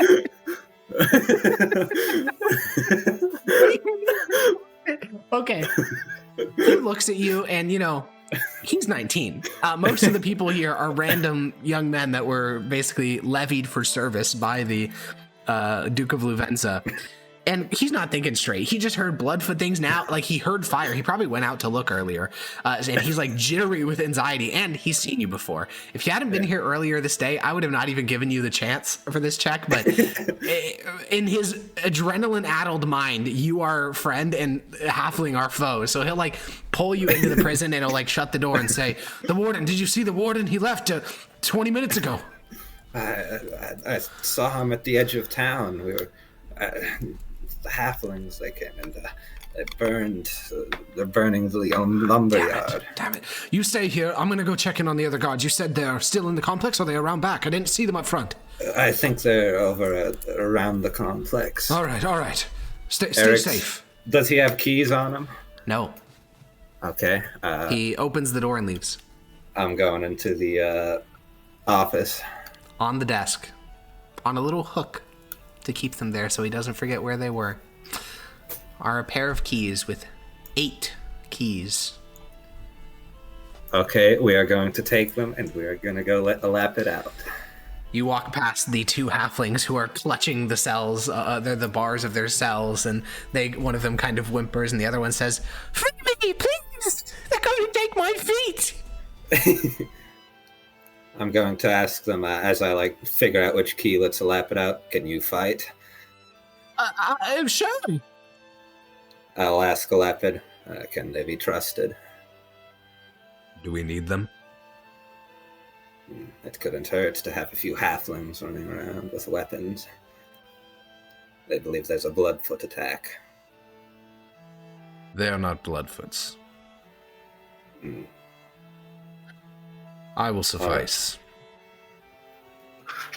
Imagine this guy's just crazy arrogant. He's gonna get fucking one-shotted. I mean, he's the one in prison, not you, so... Yeah. I think we should let them out regardless. It can't hurt.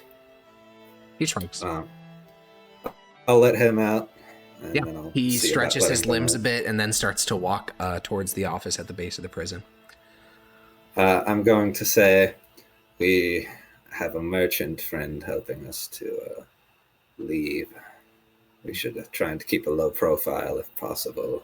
Escape. I will need Without- clothes. I will wait for one of the guards to return and kill them. Is that acceptable? Yes. He'll go over near the door and you see him just kind of like hide in the dark space of the corner of the walls. Okay, I'm gonna let the halflings out. Yeah, the first one like hugs onto your leg, and then the other one kind of lingers for a moment, almost convinced this is fake, and then sprints down the corridor. Hold on, brother, little man. Yeah, I have as a few he daggers. he reaches the door, and Elapid just like lowers a muscular hand, and the halfling spins around. How many daggers do I have? You have Let's 2 check. because you got 2 from the dead warden. Okay, one's obviously going to Elapid. Okay. No, along he with prefers some- hands. Okay, he's so gonna die. I guess they're going to the halflings then. Okay, you hand a dagger to each of the halflings, and one of them, the one that was hugging your leg, looks up and says, "What's the plan?" It's time for you to run out, little one. Are all the guards dealt with? Yes. Persuasion check. Deception. Sure, yeah, I think deception does apply here. Psychopathic behavior. Listen, you did just free him from prison, so he'll nod slowly and say, all right. And the 2 halflings that go near the door, they start to hype themselves up. Elapid steps back to where you are and says, "Do you have a spare holy symbol?" Eric's, do I? Do I even have a holy symbol? I have the healing tree one, but Then no, sounds like you don't. I say no, only of a healing tree. That's right. This merchant, do they know of your full purpose here? No. Which is why What- we should leave as soon as possible. And what is my guise for being with you? Is there any potentiality that given you were caught with the Bloodfoots, you could meet up with them outside of town? Yes. And Were you you'll sent just to survive? free me, or did Adder wish for my return? Eric's, let me look at the note real quick. No rush. The 2 halflings are still psyching themselves up to sprint out to the prison yard. Must be saved.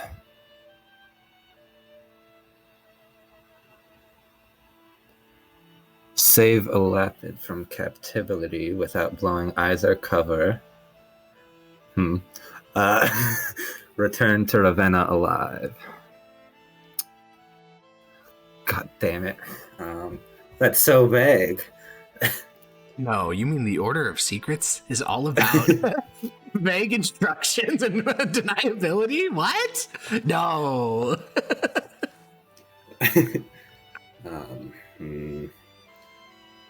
It does not say, it did not explicitly say, so perhaps it is better for you to find a way with us eventually, but is there a way for you to meet us up the road, perhaps?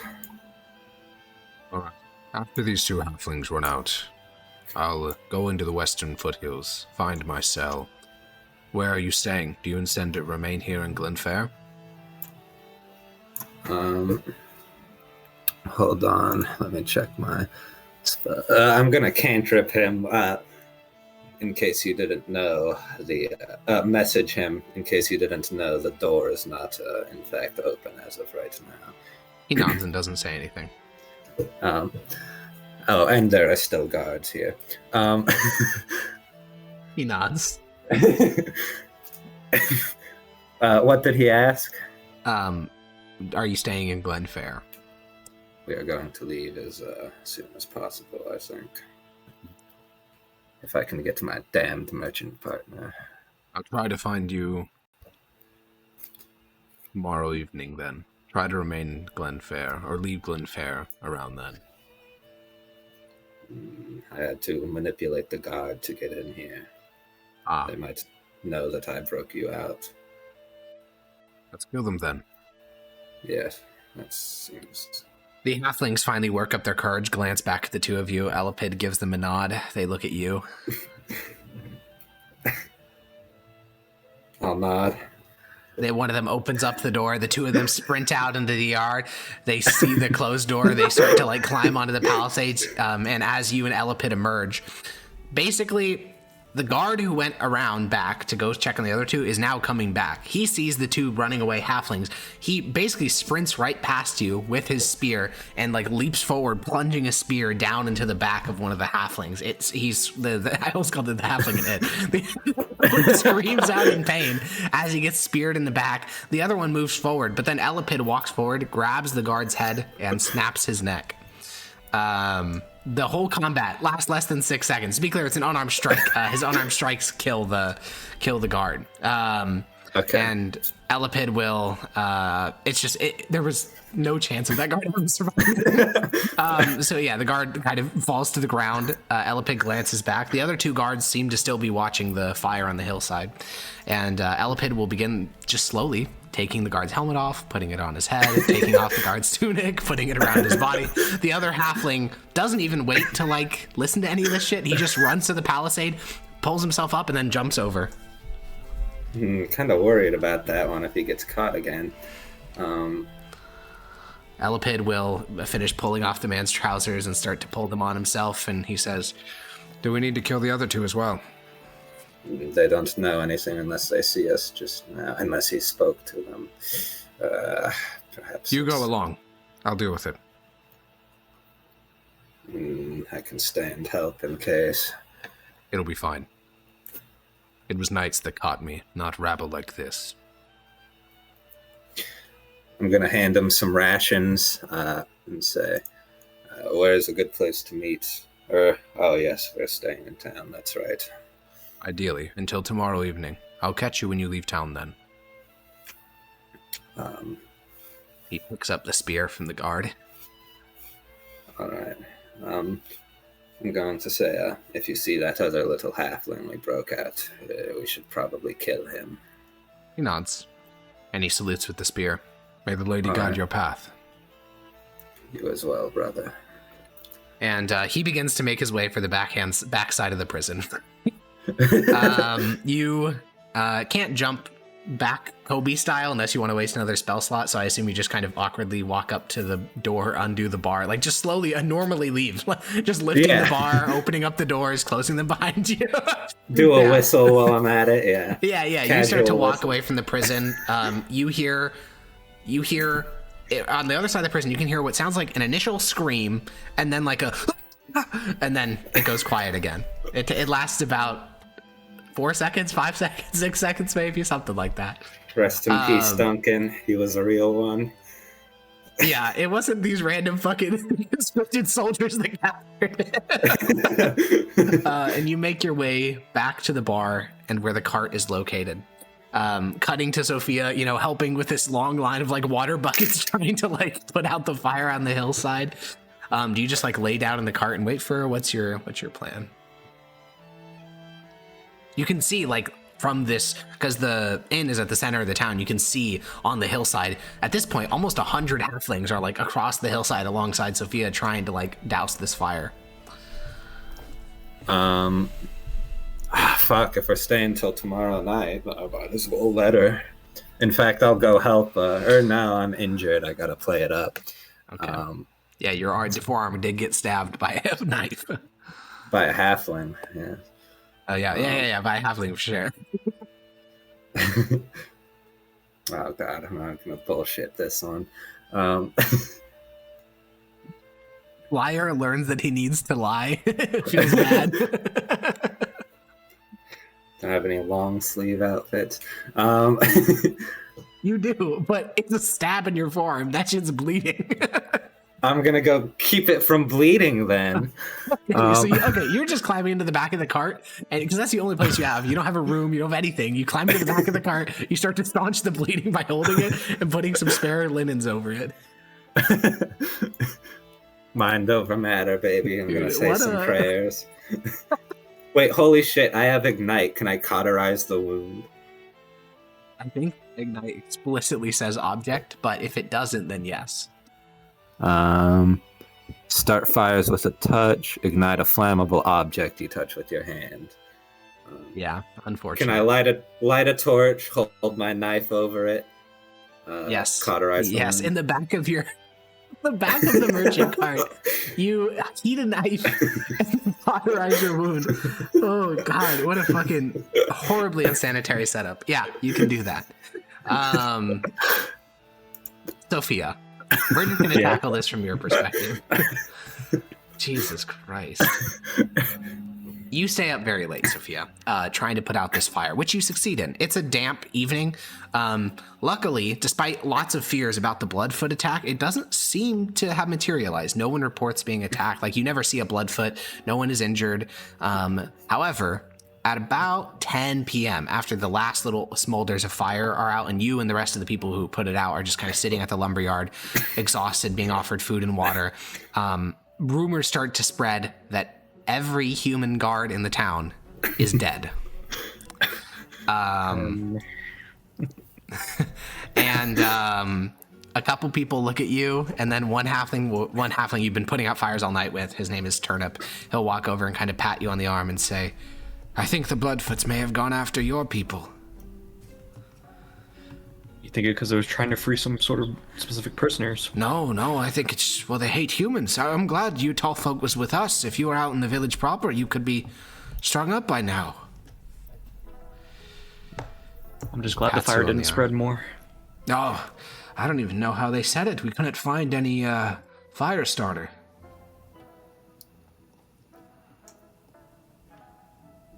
It's almost like... He trails off. Well, do you have any place to stay? Yes, I have a room at the inn already. Ah, all right. Well, I'm sure lots of other folks will say it, but thank you. Having those big and long arms of yours to help carry buckets was a real ascending from the spirits. It's my pleasure to help. And exhausted, you get about half a dozen or two other thanks. Halflings in general in Glenfair are generally favorable towards humans, and you help them and you drink with them, and so you get lots and lots of thanks. Some people like press individual pence into your hand. By the end of it all, you are up 8 pence and a bottle of wine for your whole contribution. And you descend back into the valley. People go home. The exhaustion of the attack. You can see that there's a big crowd gathered over near the prison, but I assume you just are exhausted, or do you want to go over there? Nah, I'm probably pretty exhausted. I'm just gonna go turn in. Okay. You walk towards the inn, and you see a shape, like a silhouette, in your cart. I will kind of hunker down the instant I notice and try to silently pull out my dagger. Okay. Make a sleight of hand check. Okay. It's bad, so probably not. Yeah. As your dagger rasps, as your dagger rasps from your sheath very loudly, the little shape and the silhouette in the back of your cart adjusts, and you can see a shock of red hair and Anatoly's face. Ah, Sophia, you won't be needing that. It is I, Wallace.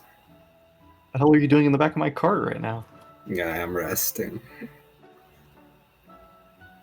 You can see there's a torch and a heated dagger next to him. Like it's still a little bit red, and his forearm is like wrapped in bandages.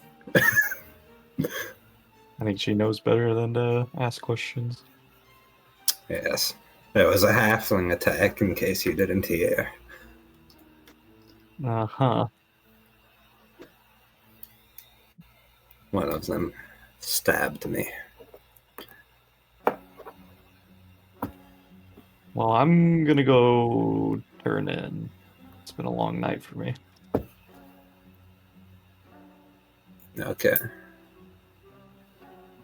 You head back into the tavern, Sophia. You sleep in a bed. Anatoly sleeps in the cart. And wow, what a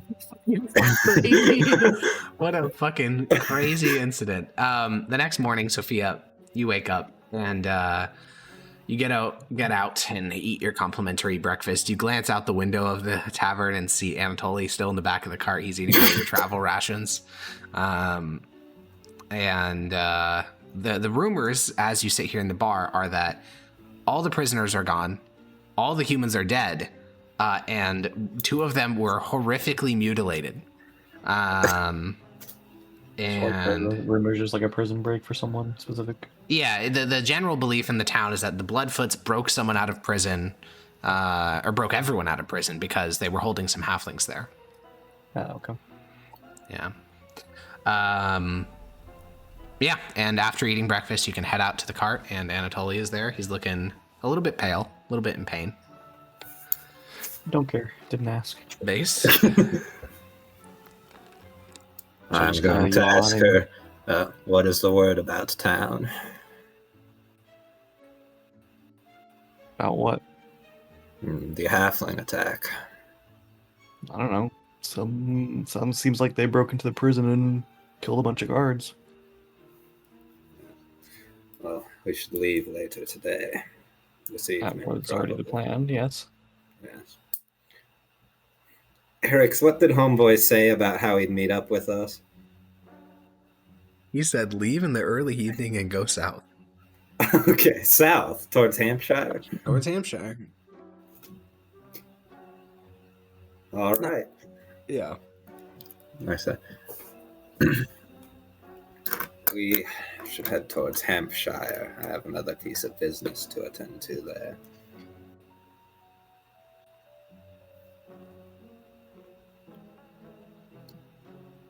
Sophia, And, yeah, I was about to ask. So, you took this job to get rid of some debt. He now wants to leave a town the night after 4 people were killed and an entire prison was broken out.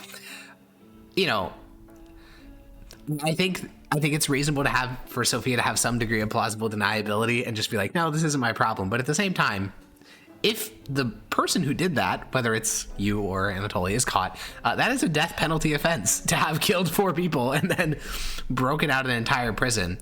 Do you think you're in too deep now? Do you think like you're already an accomplice, or what are your thoughts? I think I have enough deniability and I have an alibi, so. Okay, that's true. Yeah, that's true. It wasn't you. All right. Eric, Yeah. I'm going to...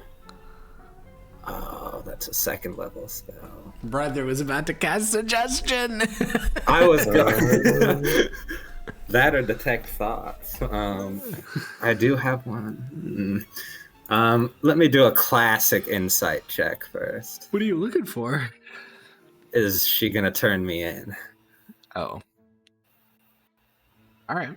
Make a persuasion roll, I guess. All right. No, Dota, roll a charisma check, and do it to the DM if you can, to the GM rather than to player. I don't know how to do that. That's okay. Do /GM roll D20 plus, and then whatever your modifier is for persuasion or deception, your choice.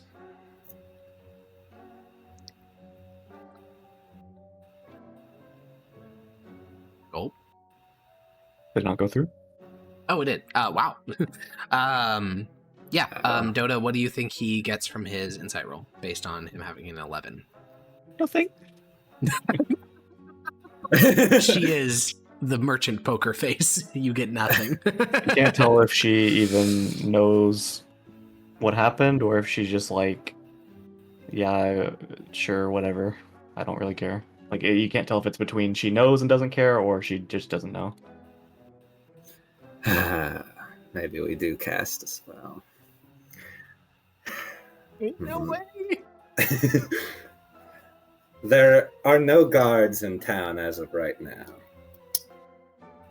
Yep. There will be knights on the way soon, probably. Almost guaranteed, yeah. And they were less than a day's journey. They were about a day's journey. You left Dunfion in the morning, and then you got here at about early afternoon.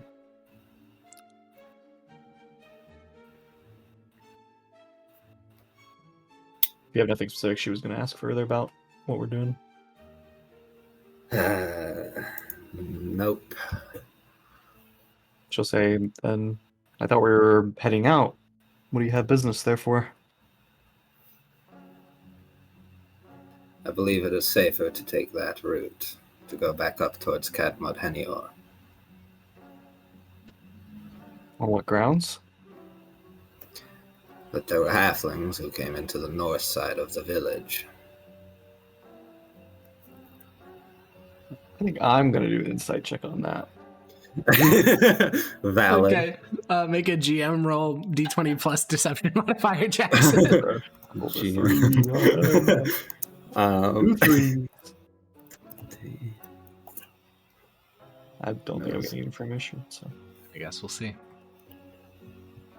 He hasn't rolled yet. Is it GM space roll? No. One word. No, one word. One word. All right. World.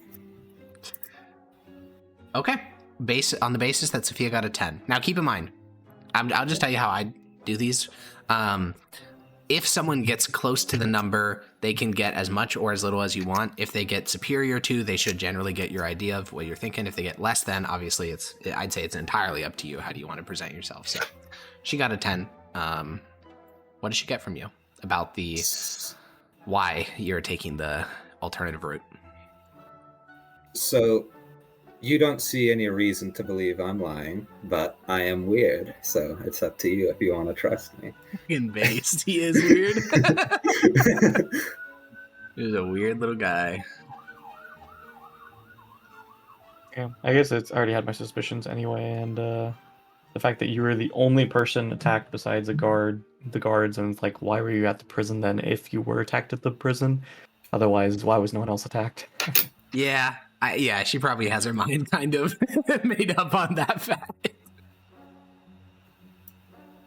Like, either way, whether you did something or not, at the very bare minimum, it's like, why were you at the prison, and why are you still alive then if you were at the prison?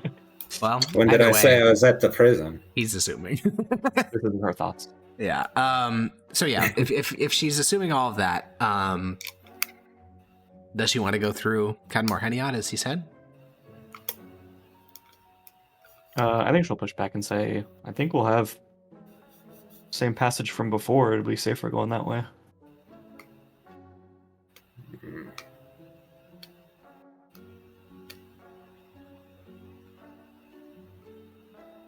Let me think on it for a bit. Maybe we'll hear word about where all these halfling are. Okay. Well, you have until early evening, Sophia, which is when Anatoly said he wanted to leave. So, what are you doing till then?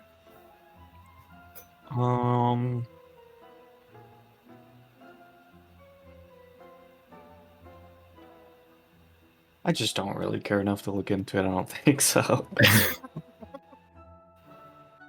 You are getting Probably paid a just- very substantial amount of debt removal to not be looking into it.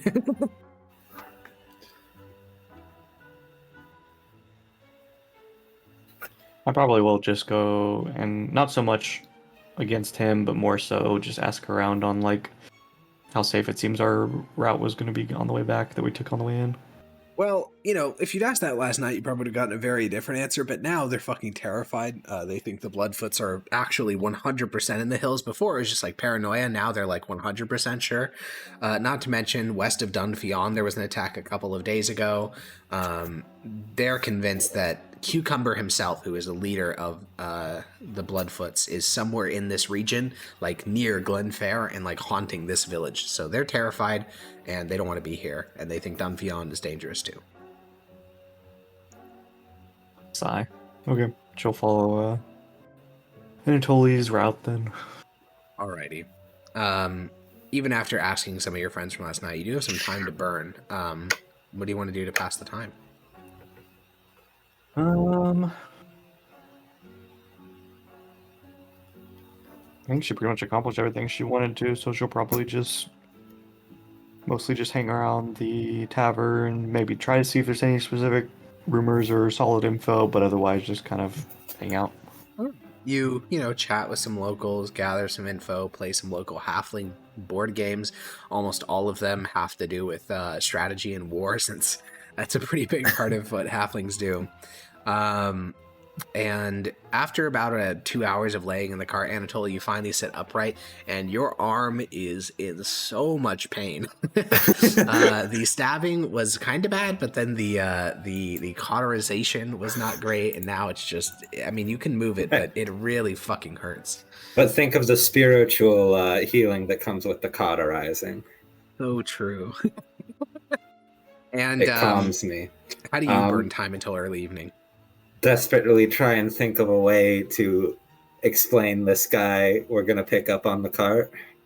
Okay, well then, let's have a moment of silence while you think about how to do that. Because we're going to skip to evening. Okay, moment of silence concluded. The day passes swiftly as the town is in the hard work of repairing the lumber yard. The bodies of the soldiers of the humans are buried in the basically courtyard of the prison as they wait for the knights to come. By early evening, no knights have appeared, which is a little bit odd. And you finally leave the tavern, Sophia. You pat Gallant and your nameless horse. You get up into the driver's seat.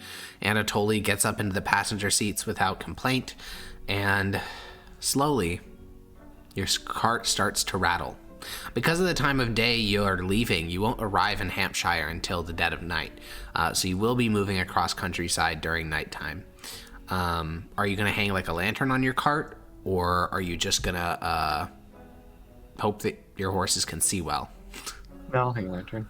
Alrighty, you hang a little lantern that begins to bob as you leave the town. A couple people come out to say farewell, but most people are exhausted from the last 2 days of destruction and then rebuilding. And so you largely just begin to rattle out of Glenfair. You move into the hills south of Glenfair, and as you turn a bend in the road, there's a man standing there in the road. He has kind of disheveled brown beard, disheveled hair. He has like a nice-looking tunic, a nice-looking trousers, which is kind of in stark contrast to the woods that he's in, essentially. I mean, these are hilly woodlands. And he'll kind of step off to the side as your cart approaches and say, "Can you give me a ride?" Can I do a perception check to see if I can kind of see if he's carrying a weapon on him? Yeah. No, he doesn't look like he has a weapon, though there is a bulge just beneath his tunic, around where his neckline is. So you think he's wearing like a necklace or an amulet or something like that. You heading the same way? I assume you're headed to Hampshire. Yeah, sure. Hop in. Where are you, and he climbs up into the empty back and says, "What are you, folks?" We are merchants. Is it human or halfling? He's human. He's human. Oh, okay. You're merchants without cargo? You sold it all off already. Ah. What are the names of my, savers? I am Wallace. Sophia. She'll reach out a hand to shake his hand. He shakes your hand and says, "Balthazar." Are you two related? Family, Yes, we are cousins. Ah. I see that she's taken the fairer genes. Yes, I suppose. Where are you headed after, Hampshire? Where's Hampshire on the map again? Is that further south or north? Yeah, I'll just bring us to the map so we can, because he's going to ask some very specific route questions. We're ultimately going back to Ravenna. Oh. Well then. I'd actually rather like to go to Ravenna. How long does it normally take you? One, two. Hampshire. A little over a week. But if you're gonna be traveling that long, I'll have to ask you if you can pitch in any. It's gonna be a long travel. How much for a straight shot? No other stops. Sorry, it's not our kind of business. He'll pull a coin purse off his waist and he'll open it up. It's filled to the brim, meaning there's 50 coins inside, and the top layer is all gold.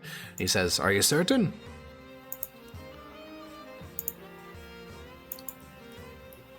It would be expecting trouble. I'd expect you to take the normal roads, but getting to Ravenna as soon as possible. She'll sigh, and then she'll say, half up front and half when we get there. Fair enough. He'll take the 20. He'll take off the top layer, and you can see gold beneath that, and he'll put 25 gold onto, the seat beside you, and you can put it into one of your many, many coin purses spread across your body. And then he'll lean back into the cart and just kind of start to hum as the cart rattles. She'll ask, do you want to remain hidden? No need.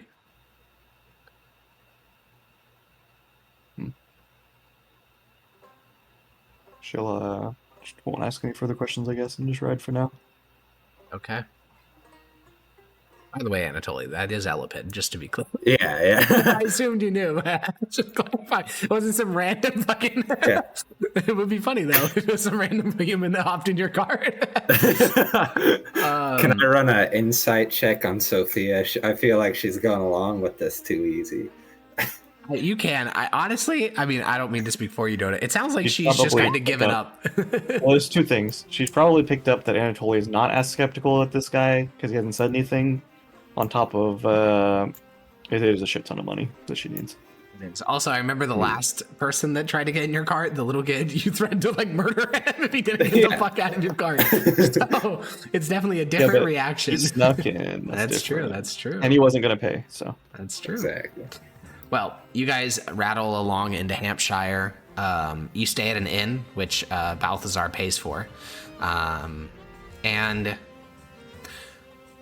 if you are intending to take a straight shot, the journey back is actually going to be relatively uneventful.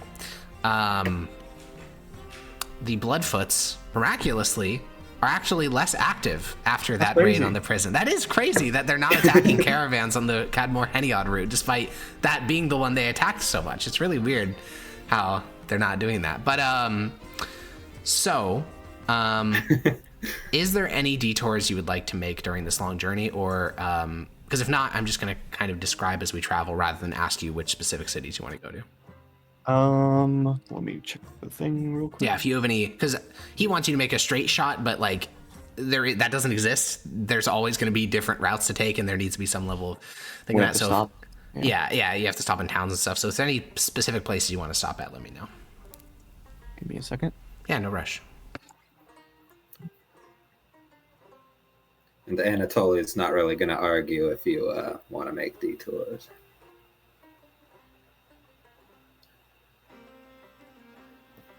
Probably. Nothing there. Well, while she is doing that, Anatoly, you're staying at the inn in Hampshire. It's one of the only inns sized for humans. You and Balthazar are sitting in a quiet booth. You're both eating some Hampshire sausages, and Elapid will glance up at you and say, "Did Adder mention how I was captured?" No, I gather it was from the tower. My reputation precedes me then. It was quite notable, the human they believed to be fighting with the Bloodfoots. They'd be correct. Perhaps I would like to know more once we're out of Hampshire, but I won't push if it's to be kept secret. I don't think it is. But we can speak about it once we're on the road again. I suppose not. The merchant woman. Do you think I should kill her? I do not think just yet. She has gathered that I am odd. She knows that I can cast magic, but She You're has close to our order. no. She is a debtor. You did this for coin exclusively. Yes.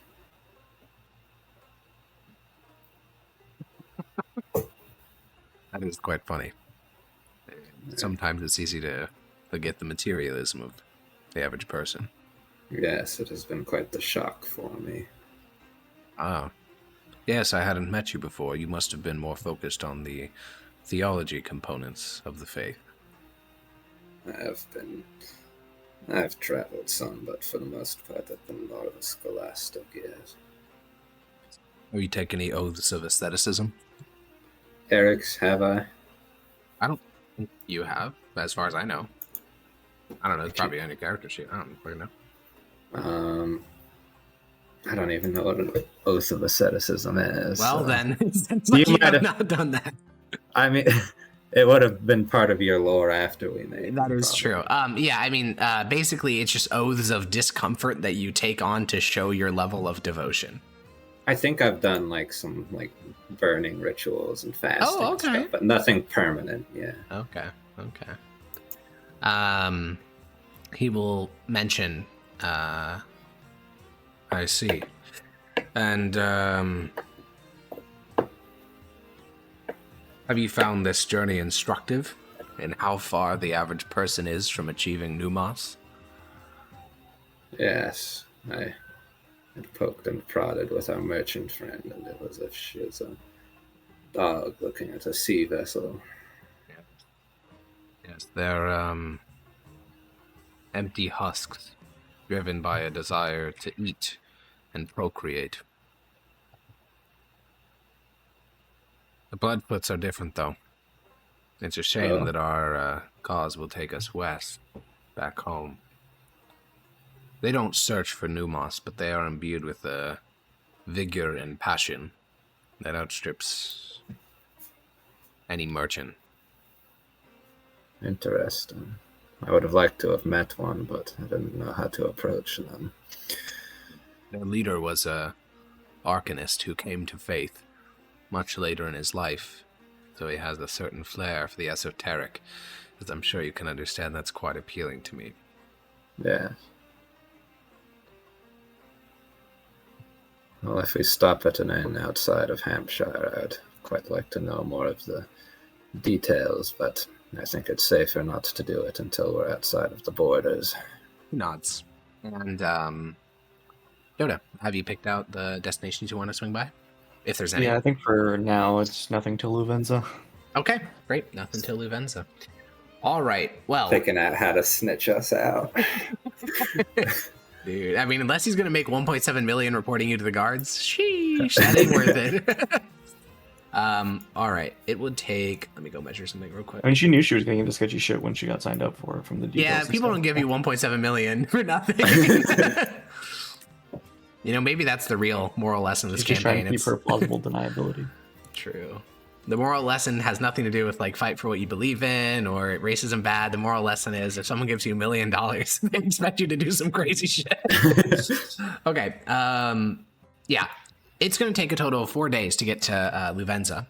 2 days in is when you pass Cadmore Heniod, which is a massive, colossal, ancient halfling fortress where some crazy battles between Athenian adventurers and halfling guards and just this wild battle unfolded. Anyone fall off of cliffs? Yes, famously. Athenian adventurer fell 300 feet and fucking died. I wonder if anyone has a painting of it. Yeah, one would wonder. Oh, yeah, Dota, I can actually send this to you. I'll probably maybe post in the VOD if I feel like editing it. But this was from another campaign. I actually have art commissioned of the battle for this fort. Let me go find it for you. This one. This is, I think you've probably seen this picture before, but this is Cadmore Heniod, the old halfling fortress built into a cliffside. Or built And into if you zoom in, yes, you can indeed see a speck plummeting from the mountainside. Yeah. Anyways, yeah, and that was the forces of Estenia storming the fort in the garrison, which they killed all of them. It was very grim. And that floating guy with the cloak is Philavandrel, who is a hero of the Almarian, a hero of the halflings, and he was horribly killed and his body was mutilated. As are all halfling heroes. But after 2 days, you pass by Cadmore Heniod and you leave Hampshire. And as you guys are setting up, like you guys hop off the cart and you assign Anatoly to like untie the horses and put them away. And Sophia, you start to head into the tavern, and Balthazar will kind of trail beside you and say, "You're rather young to be a merchant." Wasn't left with much else with family being on hard times. Are they merchants as well? Yes, but more local. They don't really travel much. I heard you. Wallace mentioned you came upon some debt. How did that happen? She'll just like sigh and be like, it's not really his to tell about, but I had some what seemed to be good information on a certain commodity, and the market crashed for it after, unfortunately.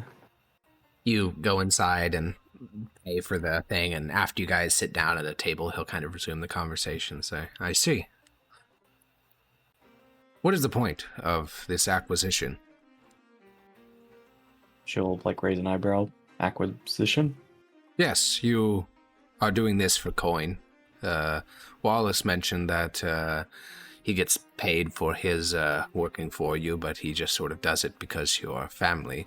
Your ambitions, what are they? Just to acquire more currency?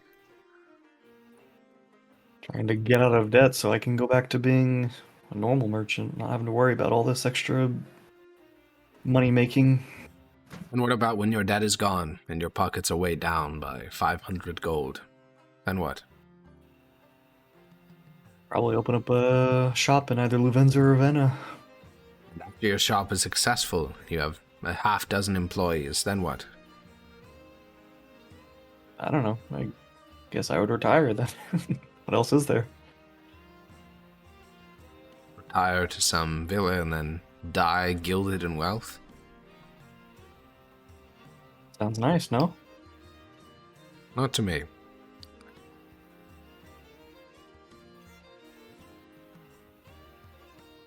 Does it truly fulfill you? That idea? I've always enjoyed being a merchant above everything else. Do you enjoy the coin or do you enjoy the challenge? I enjoy a lot of the relationships I've built, people I've met, things I've seen. That I can understand. The people we are with can make any job worth working. When I was a young man, I worked as a wood chopper in the Kingdom of West Exeter, in a little town named Basingstoke. It's in the shadow of the arid Lewin Mountains. And I hated that job. I was 16, splitting wood every day. But each day I went to work with fellow young men. We talked about girls in the town. We talked about ambitions, how we'd go prove ourselves in war. It was the best job I'd ever had up to that point. Obviously, I can't claim that I know you well, but many of you merchants, I believe that you find yourselves too obsessed with the ends, the coin, rather than the journey. All right. He shrugs. It's like, bro, you're this random guy that's paying me a fuck ton of money. What the fuck are you It's talking true, it's true. Random bro starts preaching at you. Does she make the connection that Anatoly basically gave that same spiel? Honestly, yeah, I mean, does He's already Sophia made make the that connection? partial connection that you had no objections to him, you weren't worried about him at all. And now they Like, just made like identical speeches about the purpose of life. Whatever. I'm taking them back to where they need to go for paying off my debt. Oh man. Well, Anatoly, you head into the bar, and the Balthazar will stand up and go into a side booth with you. And you guys are outside of Hampshire, as I said. You're in between Cadmore, or actually, you're outside of Fort. It doesn't matter, but I need to go check the name because I want to know. Fort De Harland is where you're at right now. Forteza de Harland. And you're just at an inn. It's pretty light in traffic. And he goes into a side booth and says, "Interesting. She is quite singularly focused, your companion." Yes. She has no purpose, but she is focused on it.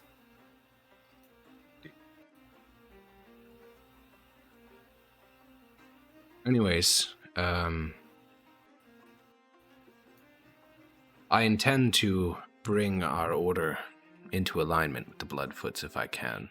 I obviously don't have the power to do so on my own, but I'll speak to Adder, and I hope that we can work together. Yes. I did not meet any Bloodfoots, but I met some of the human collaborators, and they were certainly not the most light-filled bunch.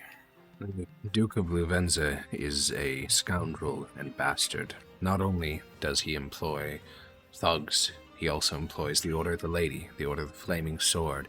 He spurns any order which is not centered around oppression. He has no interest in curiosity of faith. So he is already a foe of ours, and the Bloodfoots are his enemy, and they are not the racial supremacists they are painted as. Yes. I think that would be quite good, given the current state of Estonia. If I convince Adder, I'll ask for you to come along then. I think that would be useful. I quite found it exciting. Was it Adder who sent you to speak with the Bloodfoots in the first place? He just wanted me to figure out where they stood. The rumors were difficult to disambiguate from reality. Rumors stated they were violent and bloodthirsty, that they were led by a madman with delusions of kinghood, that they wanted total halfling independence, that they killed all humans they came across. Almost none of that is true. Good.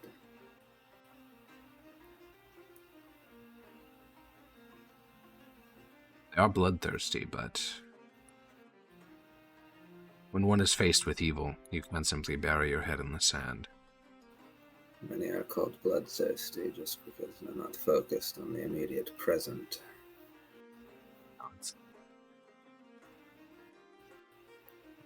There's also, and he'll lean in very close for this and whisper and say, they are also allied with the Southern Empire, Al-Sirah. I met a man in one of their hiding out holes in the mountains. He's called himself a son of Reshep. He was aiding the Bloodfoots. Interesting. I think I'll reach out to Adder and see if perhaps we could align ourselves with Al-Sirah. If they are opposed to the degeneracy of the North, I see no reason why we bind ourselves to their hedonistic ship. I do not know much of the land of Entrapas. Why?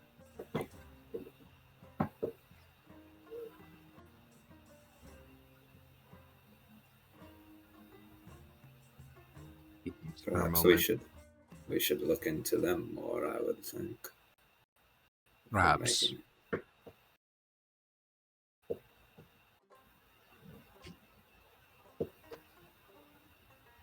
Did you... Well, wish to say thank you. I heard that you slew the warden. Yes. Well, at least the Bloodfoots know it's you only, since they know wasn't their attack. Yes, not good. I would have preferred to play it subtle, but it's what the situation called for. He was an evil man. Many amongst the occupation forces are the worst of dregs, those who are willing to kill for orders or coin, and did not question them. Yes, I heard the way they talked about halflings. They didn't even have a particular grievance against them. It was a matter of base survival. Ignorant. The blood that showed me a couple of massacre sites from the Crusade. Thousands of bodies thrown in pits, feet strung up along strings around them.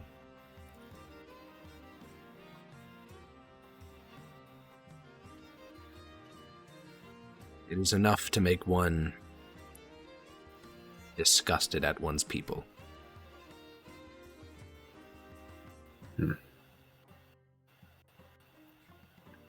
Perhaps you will show me some of these sites come the time. And your journey west continues.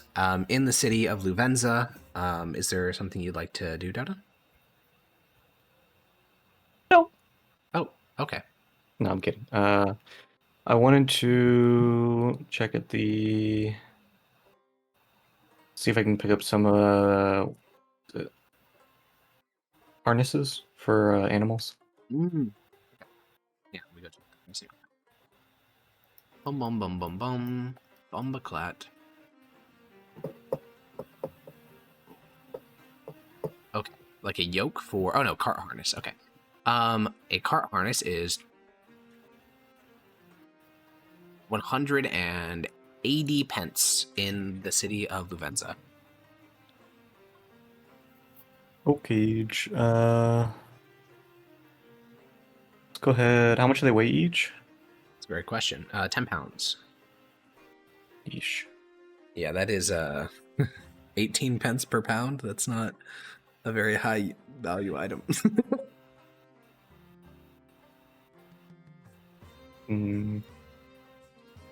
Saddles cost a bit more, but they're also...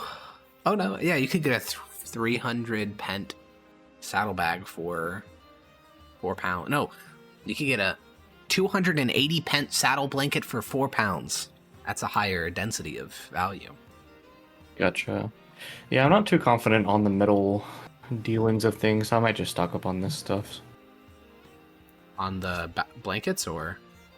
No, like, they said they wanted a lot of, like, raw materials for stuff, and I'm not super confident in that. Oh, especially okay, you'd after Warhammer rather just get Literal. the weapons and armor? No, they get the harnesses instead. Oh, okay. And saddles. Alrighty. Well then, a saddle blanket, which is a piece of animal gear, weighs 4 pounds, and in Luvenza it costs 280 pence, if that interests you.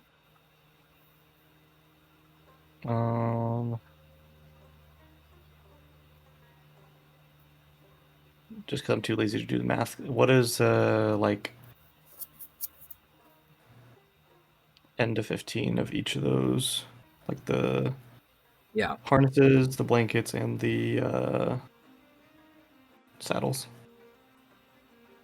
Oh, you're doing all of it. Okay. Holy moly. I mean, yeah. You're gonna equip every damn horse in damn Hampshire. Holy moly. Okay, cart harness and then saddlebags. Damn, you're really trying to squeeze out every last drip of potential profit before this campaign ends, aren't you? I can't even blame you. Character beyond the campaign. Oh yeah, not so much playing it again, but just like what happened.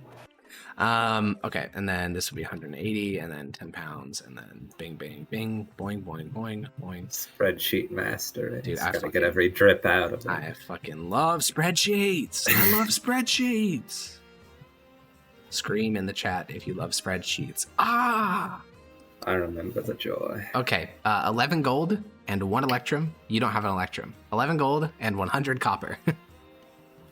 Cage. Alrighty, you stock up on animal gear in Luvenza, and then you begin the final journey westward. It's going to take about 4 days, and then a 5th because your axle breaks and you have to get it fixed. But Balthazar will pay for it because he literally seems to not give a fuck about his bag of coins. He just spends it pretty liberally. How a man acquired such currency only to spend it all immediately? can't be good. It can't be good at all.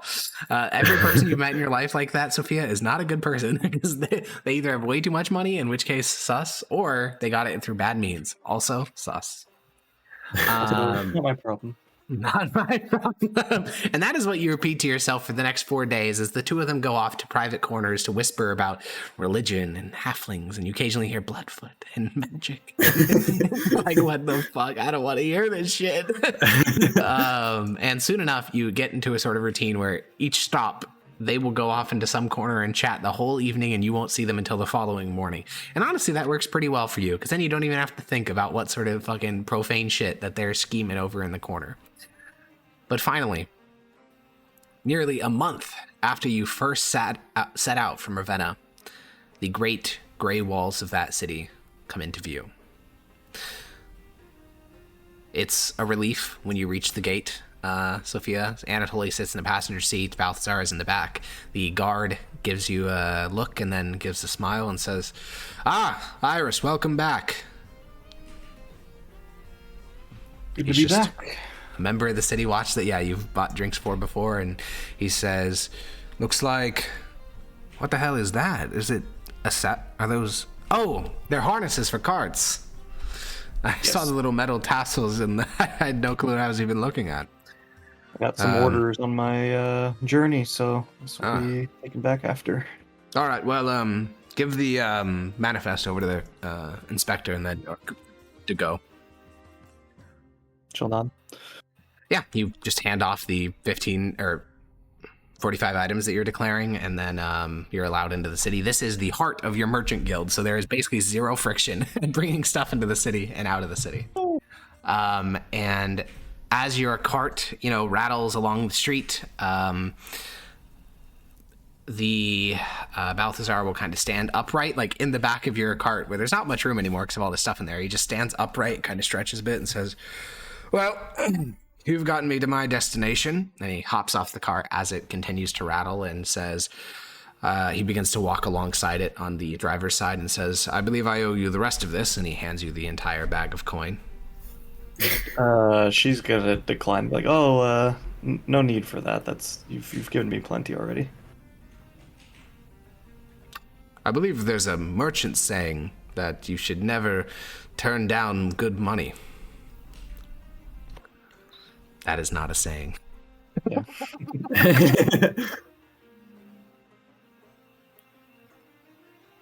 I think I quite appreciate the offer, but you've already paid me more than enough of what was worth for the travel. So I appreciate you for being a good traveling companion. All right, then. And did you already have the 50 gold from his travel? Yes. Okay, Great. Then I don't think so, because you were at 170. No, you're right. Yeah, and then okay. It was 50 or 25. He paid 50. Oh, it was 50 with the half? I thought it was 25. Oh, you only wanted half up front and half when you got there, right? Yeah, and I denied the second. bit. Okay. Then it's 25. Okay, yeah. Okay, then you get to the Ravenna Merchants Guild. You and Anatoly hop off the cart. You kind of untie Gallant and the other horse, and the loading boy, one that you're familiar with, you met a month ago, he'll walk over and say, "Iris, you need anything taken off the back?" No, that's all right. That'll all stay in there. All right, then. And he'll Thank go you, and mind his own business. And then it's just you and Anatoly and 2 horses. Well, shall we go meet our mutual benefactor? Eric's, do I know anything about it? That's how it happens. What do you mean? I'm under no specific instructions on this, right? No, you've also never done any work like this before. Yeah, so I suppose that's a good idea. You can wait outside while I go and confirm with him. All right. Yeah. You walk down the street. Sophia, you begin to spot all your familiar sights, and you can't help yourself. You start smiling. You see the King's Coin. That's the inn that you normally stay at. That's where you stayed for a month before you got this job. You see, I mean, this is not your childhood city, but it's the first city you've ever lived in, and you've lived in it since you were a child. And eventually, you head to the Folded Page, which is the bookstore owned by Keth Mide, the person who commissioned you to do this in the first place. You linger on the steps, like you enter into the bookstore onto the first floor. Anatoly, you walk up to the clerk and then walk past him up towards where Adder is waiting. You head up the narrow spiral staircase down the hall to his office. The door is closed. The door is closed at the moment. I will knock. Yeah. Come in. I will go in. Yeah. Adder is a pale Westbar half-elf. Alabaster skin, black hair, black eyes. And he'll look at you and say, "You're alive. Yes. That means Elapid is free." Elapid is in the city as we speak. I'm not sure where he got off to. He'll probably meet us at the Pyres later today. Were there any complications? In what sense? Will there be anything that blows back on the Order? The Order is not known about to my knowledge. There were some common guardsmen killed in a small township outside of Hampshire. Glenfair, it's called. Well then, where is the merchant woman? The girl is downstairs. I told her to wait.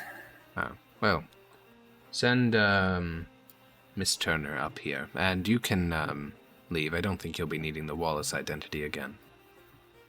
All right. Say your final goodbyes. I'll go downstairs. Yeah, Sophia, you've had like a couple minutes alone in this bookshop. You never come to the Folded Page to like browse before. Books cost a actual like fortune. You would never buy one. It seems insane. And so this is your first chance to like kind of wait and browse the room while you're waiting. What type of books would even interest Sophia?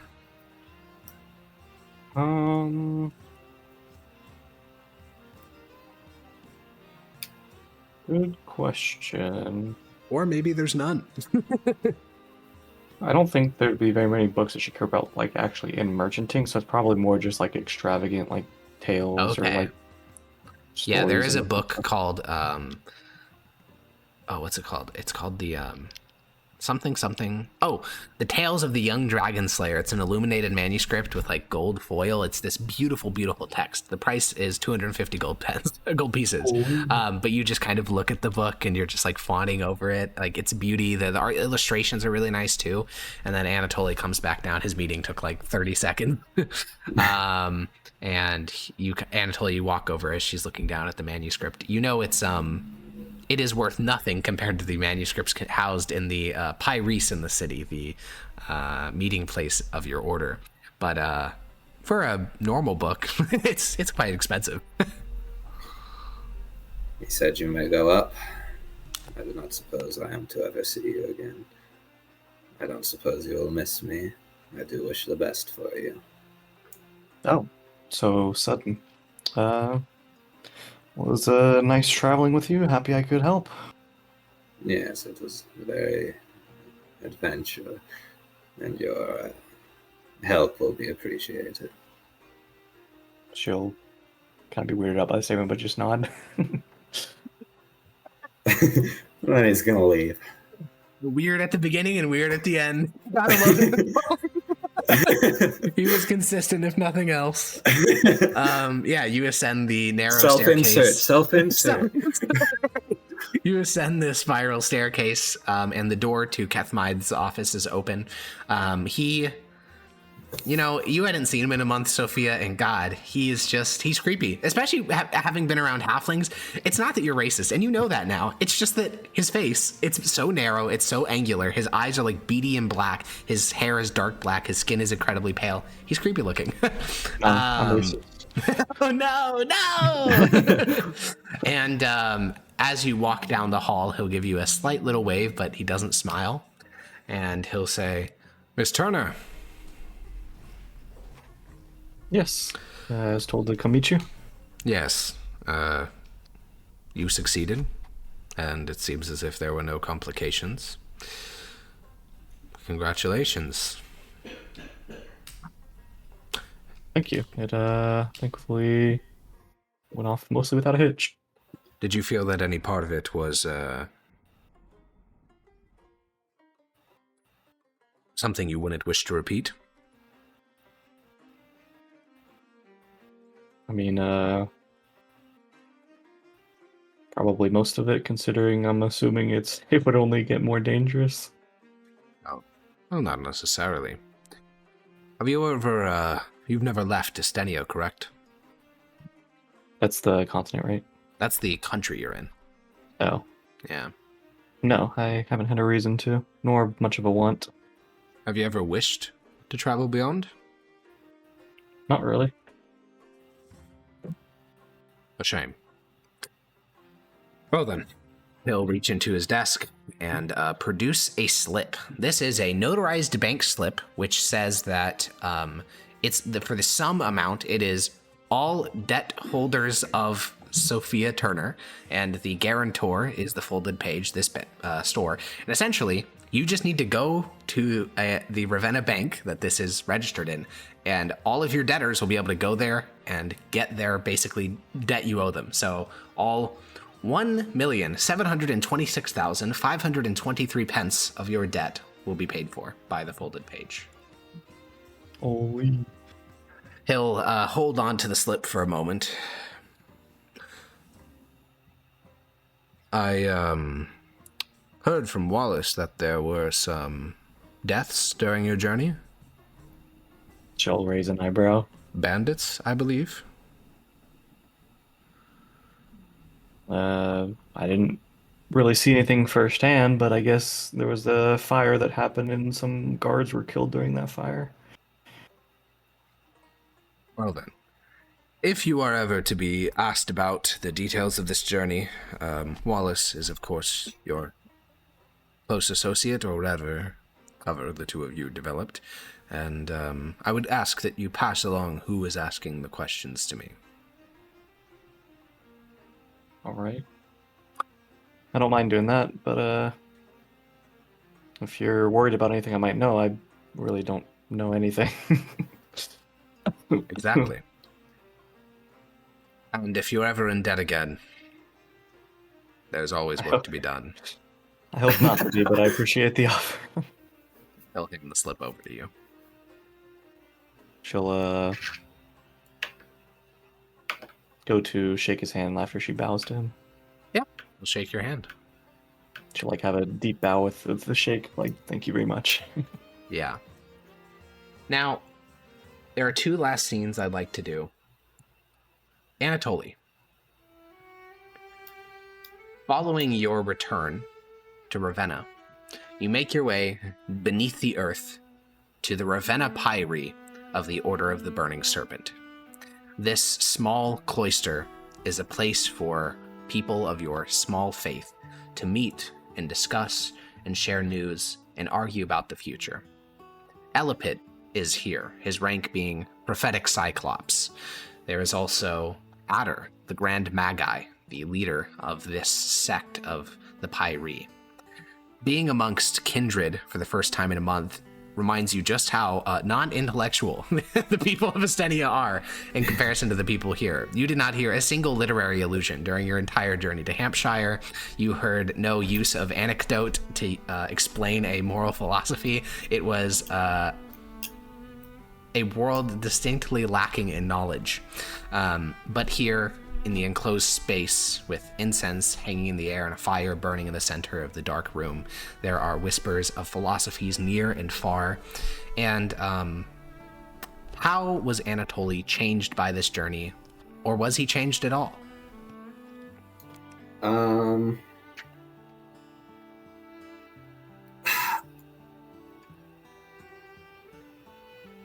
don't think there would be any significant change. Maybe his softness from talking to the common people, but also a bit more contempt for how stupid they are.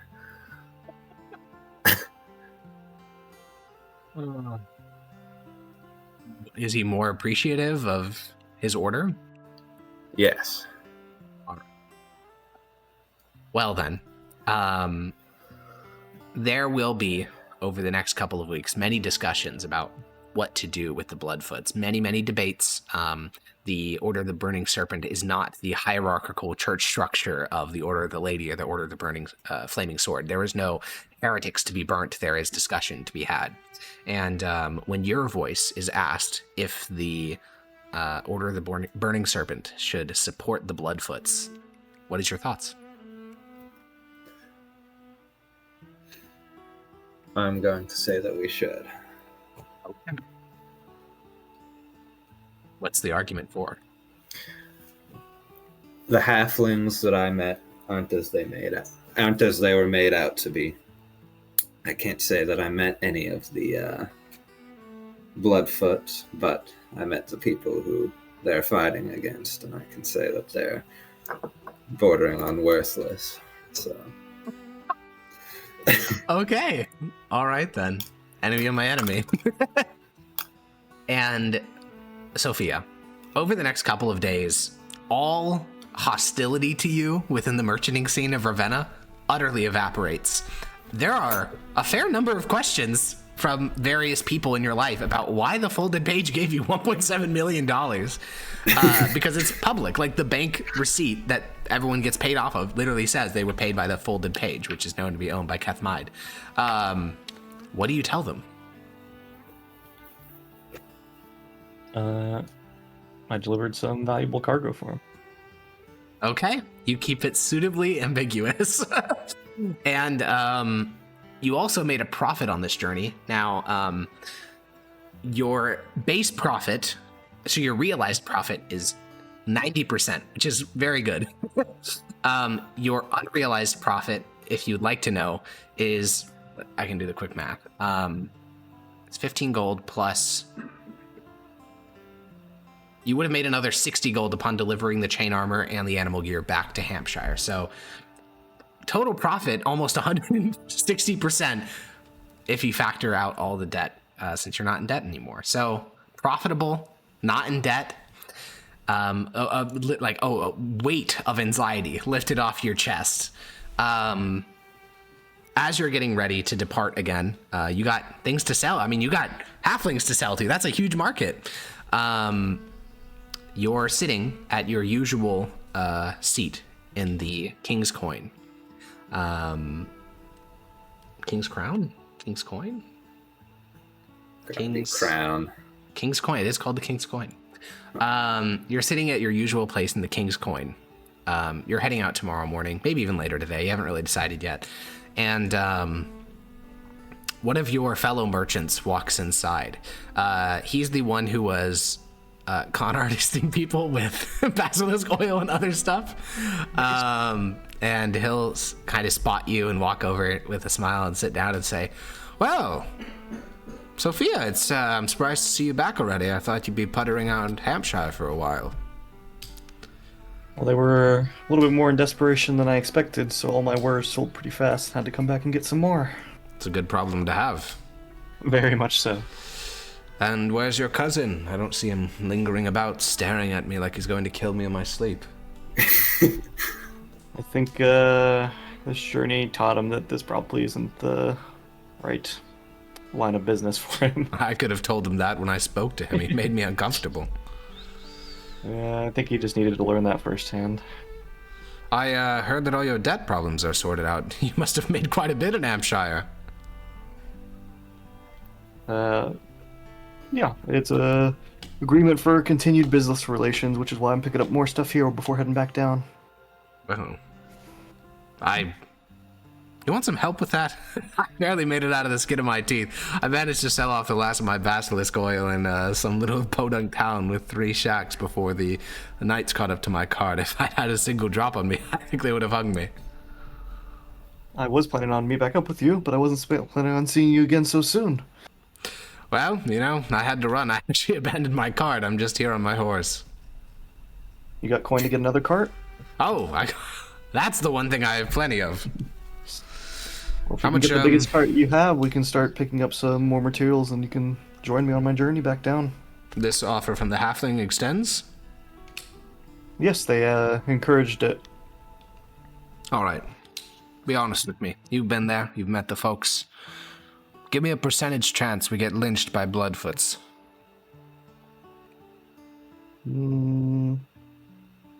With our current connections and the people there, it's probably less than 5%.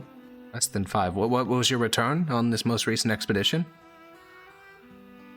It was just 90%, right? Yeah. 90%. It was very good. 90% for 5%? Well, he extends his hand. It sounds like we're partners now. He'll reach out and shake his hand joyfully. All right. 90%. We could probably afford to hire some mercenaries, get multiple carts. Yeah, that's probably going to be the best course, because last time I was there, I don't know if that's going to be an option to get armored escorts every time, so we should probably prepare ourselves on our own.